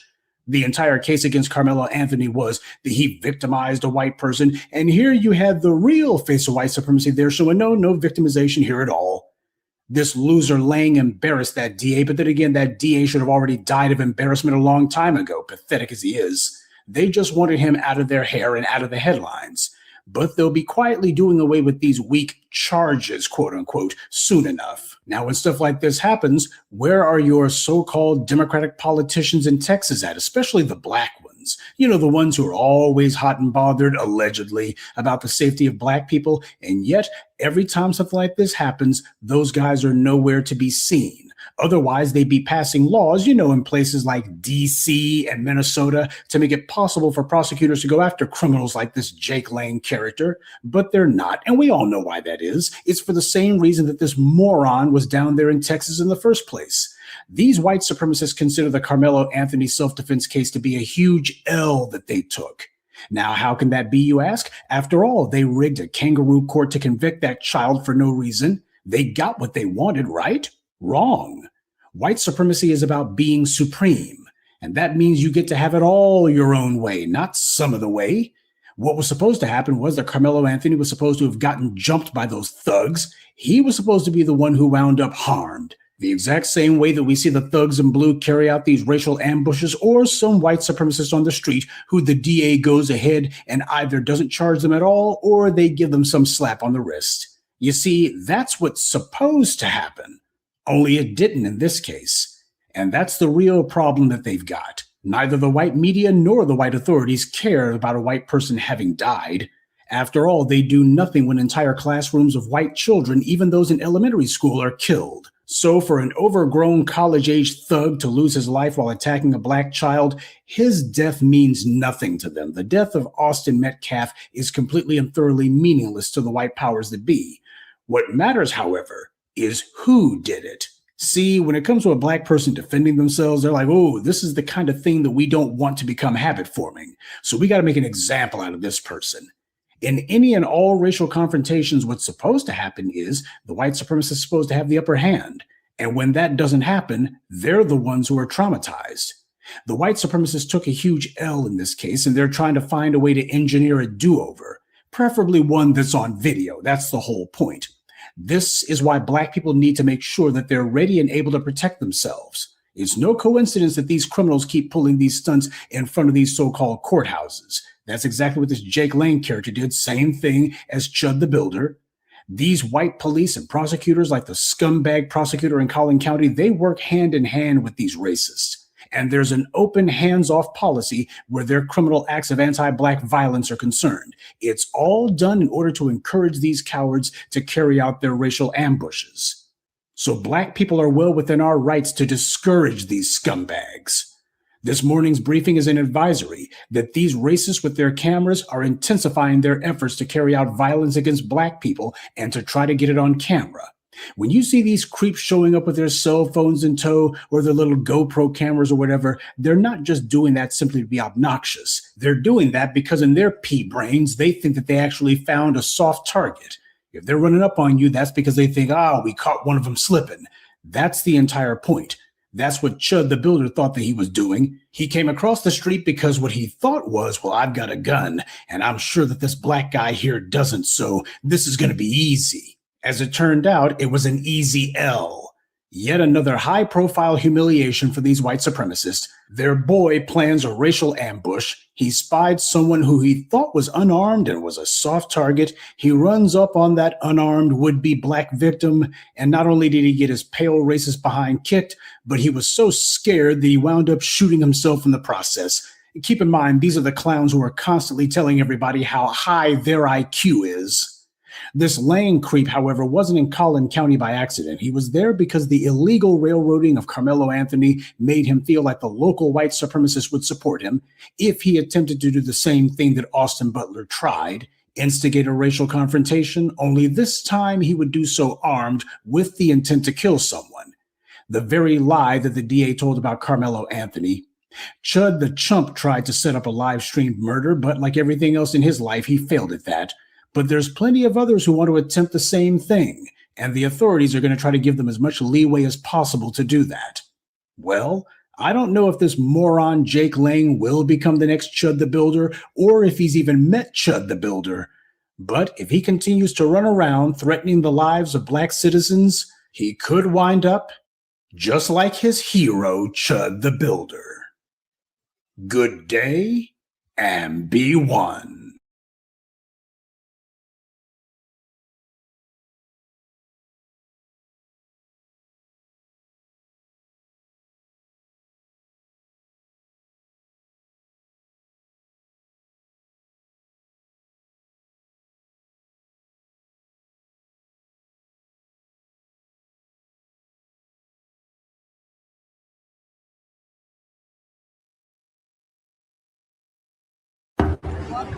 Walk away, the woman says in this very short cell phone video that ends with what sounds like a single gunshot.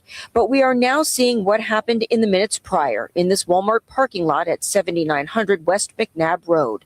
Take a look at this dash cam video. That's the woman with the gun on the left, getting out of her car, holding a phone in her left hand and a gun in her right. A witness tells 7 News that moments before this, she'd gotten into an argument over that space with the man we see in that cell phone video. In fact, the witness says the man parked his white SUV like this, blocking the space, but minutes later he moved. She then pulls into the space, and according to the witness, she spoke briefly to the people in that white Honda, who the witness says told her the man was still in the parking lot. Then you see him, 62-year-old Bart DeGuglielmo, walking up to her. She points the gun, and for at least 30 seconds, they exchange words. At one point, he follows her as she walks around another car, still pointing the gun. He appears to walk away, but immediately comes back, and she fires. All this time, it appears she's still on the phone. He remains conscious on the ground as one car stops, but then keeps going. Then a second car behind them. For more than 2 minutes, pedestrians and cars go by. The man was alternately sitting up and lying down, but he would later die at the hospital. Deputies arrived roughly 3 minutes after the shooting, and that woman, we're told, is claiming self-defense. All right, fam. What are y'all thinking? Y'all know the internet is ablaze with this particular case. Self-defense, a cold-blooded, calculated murder. Y'all give me a thumbs up if you believe this was self-defense. Thumbs down if you say, no, man, she going to jail. I'll give you a few moments to think about it. Okay, time's up. All right, fam, a lot to unpack here. You heard the news story. She said, walk away. Buddy kept coming, gave him a warning. Walk away. He kept coming. I got to call a strike and a ball, fam. Like if the shoe was on the other foot and dude had the gun and she running up on him, I'm thinking to myself, why are you walking up on somebody with a gun telling you, warning you to get back? Let me tell you something, fam. If you got a gun on me, you ain't got to warn me to stop walking towards you. I'm not walking towards you. He is an Army vet. He's supposed to know better. You're an Army vet, bro. You're supposed to have some type of situational awareness about conflict, resolution, and war. If somebody's pointing a gun at you, at that moment, if you're not ready, they have your life in their hands. All they got to do is decide to squeeze that trigger. And if you are approaching somebody who has a gun trained on you, it is absolutely asinine for you to approach somebody pointing a gun at you, for you to continue to walk up towards somebody with a gun trained on you. Now, here's the thing. I hear some people saying, nah, man, she shouldn't have got out of the car. And, that's not self-defense. She didn't have to shoot him. Well, I know she's not the police, but I do know that the police shoot people all the time when they tell them, stop. Don't come no closer. I'll shoot you. And then they shoot them. Case closed. I've never seen a police officer go to jail after they warned somebody to stop walking up on them, stop coming at them, and they got a gun out, pointing the gun at them. I want to show you how dirty and low down some people in the media are. This is why I continue to do this podcast, fam. This is why I keep this channel going, because there needs to be an alternative voice for these people out here that try to manufacture the narrative, right? And I'm not saying that I'm the only one. I'm just saying that we need those voices. We need alternative voices because we're not going to get it from the old head media. And this is what I mean right here, fam. Look at this. Look at this from the New York Post. A New Jersey native who served in the Army was fatally shot by a woman during a dispute over a parking spot outside a Florida Walmart. Bart Guglielmo, a retired staff sergeant with the U.S. Army, was killed after an unidentified woman shot him in front of the Supercenter in North Lauderdale, Florida, just before 12:30 p.m. on Tuesday, the Broward Sheriff's Office said. And it goes on to talk about the link and all of that stuff. So we can stop right there, fam. But you see how the New York Post is so deceiving? They said that they identified him as a retired staff sergeant with the U.S. Army. You know, they didn't have to say that, but they said it so that they could try to solicit some sympathy for the American people. They know they throw in a service member, a vet. Oh, she killed the vet. Killed the vet. Oh, we got to do something about that now. See, the New York Post is really slimy. And if you read their stuff, you can tell how racist they are. So many of their articles are just really, really racist. So this is why it's important to have Black media so we can have an alternative to the BS that they put out. But this is an up close of Bart. Bart, I don't know what Bart was thinking, but I'm gonna tell you something right now, family. When I was younger, I remember being in the 9th grade. There was a guy who was a bad boy. And he used to do things like show up at a dance and cut in on the guy who's dancing with his girl. And he'd have a couple of his goons standing by ready to fight the dude if he tried to do something about it. He was that type of dude. Every week at the skating rink, this dude would get into a fight with somebody. Well, one day, this fool did the same thing to a dude. He got into a little squabble with the dude. The dude walked outside to his truck. Dude had a Jeep. Him and his goons followed him. The dude retrieves a gun. What you gonna do? What you gonna shoot me? What you gonna do with that gun? He pointing the gun at he walking up. Boom, boom, boom, boom, boom. Put him on the porch with his mama. Put him on the porch at his mama's house. Yeah, he been on the porch at his mama's house for the last 30-some years. Paralyzed him. You do not walk up on people pointing a gun at you and they're telling you to stop.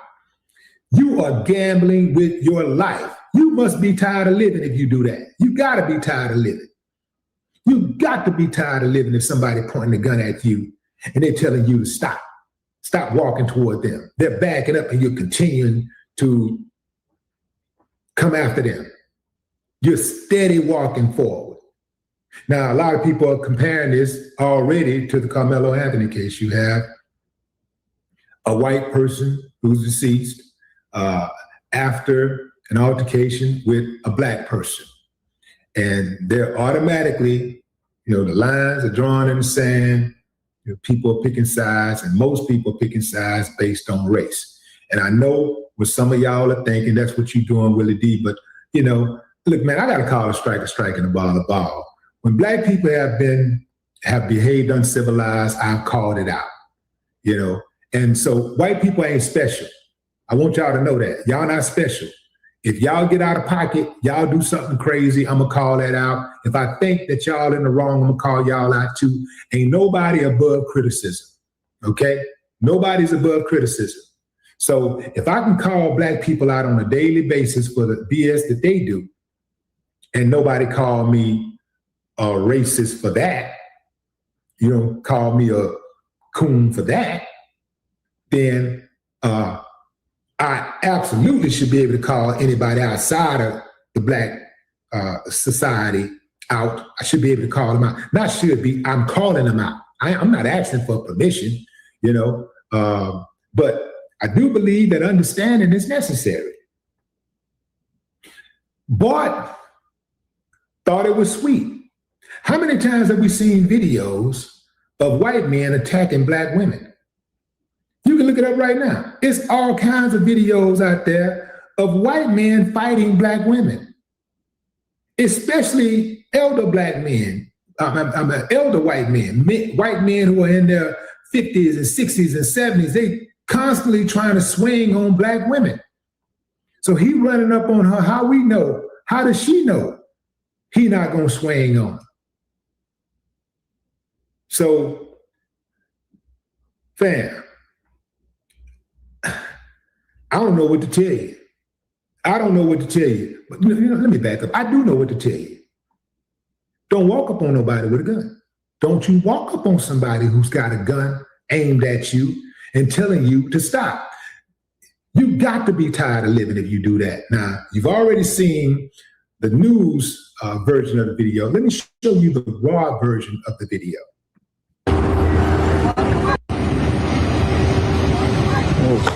Oh shit!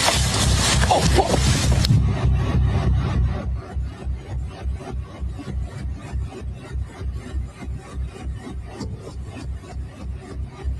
Yeah, he was charging.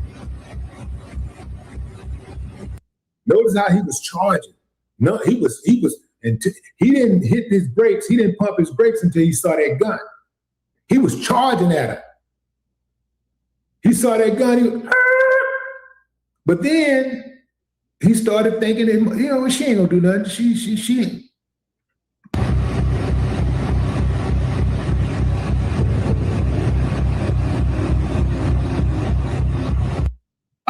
If it's me, I'm not standing there while somebody holding the gun. I'm not just gonna be standing there. I'm gonna go ahead, all right, you know what, you want.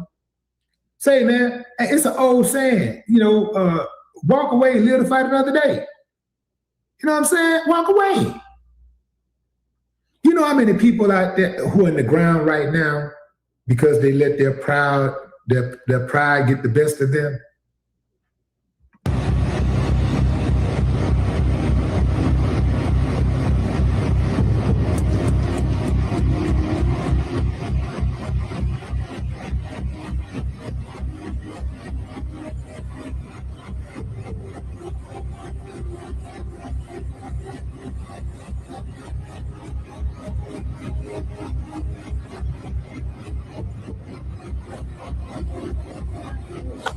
Oh shit! Oh, fuck.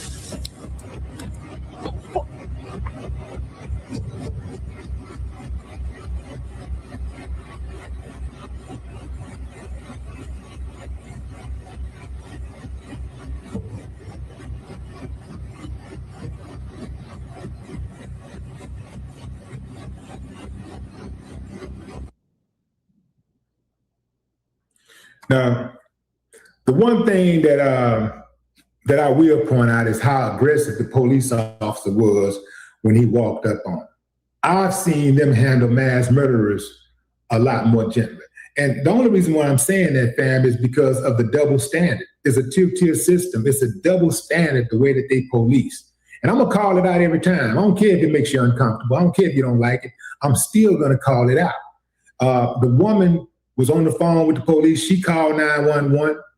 She stayed there. She didn't run. So you have a cooperating suspect.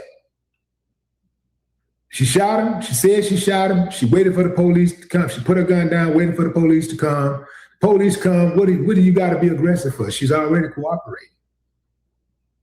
But this whole race thing, fam, man, we can't get past it. Like, we can't get over it. Like, I wish like hell that we could all just look at situations as they are, and everybody's actions are based on their own merit, right? Everybody get to move.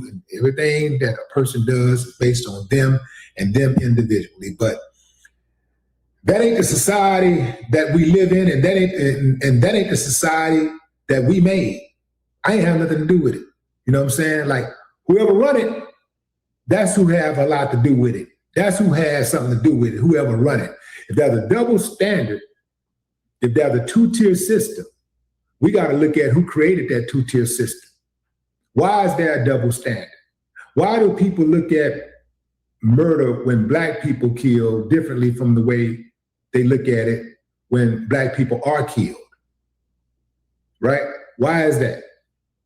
And don't tell me nothing about, I saw a meme showing this depiction of Black person, Black people being killed, right? On one side, it was Black people killed, and the caption said something like, when other people kill Black people, they showing a bunch of people with protest signs and stuff. Then the other side shows when it says when Black people kill Black people, and it showed a bunch of Black bodies on the ground, and at the bottom it says silence. So it says on one side, protest, the other side, silence. And you got to be the biggest dummy in the world if you can't see the fact that the reason why Black people protest when Black people are killed by people outside of the Black society is because of this two-tier system, because of the double standard, because of how lightly the police those who kill Black people. Oftentimes, they do not get, Black people don't get justice when they're killed by people who are not Black. So when Black people kill Black people go to jail. If the police know who did it, you go into jail. Because they want your body warm or cold. They don't care nothing about the victim. They don't care nothing about the victim. They want your body cold or warm. But at the same time, when Black people kill white people, the people that get outraged, the police, law enforcement, when they go in on the Black person, they're not going in on the Black person. They're not being hard on the Black person because they love the person who got killed, because they care about the person who got killed. That ain't it. What they're doing, they're going in hard on the black person because they're trying to preserve white supremacy. They're going in hard on the black person because they're trying to get black bodies in the system. So that's why they do it. They ain't doing it because they care about the victim. If they cared about the victim, they would, for example, this guy here, Bart's a vet. If they cared about vets, you wouldn't have vets still waiting around who have already served and put their time in, waiting on their damn benefits. Yeah, these people don't care nothing about veterans. Cool, Fig. Follow me.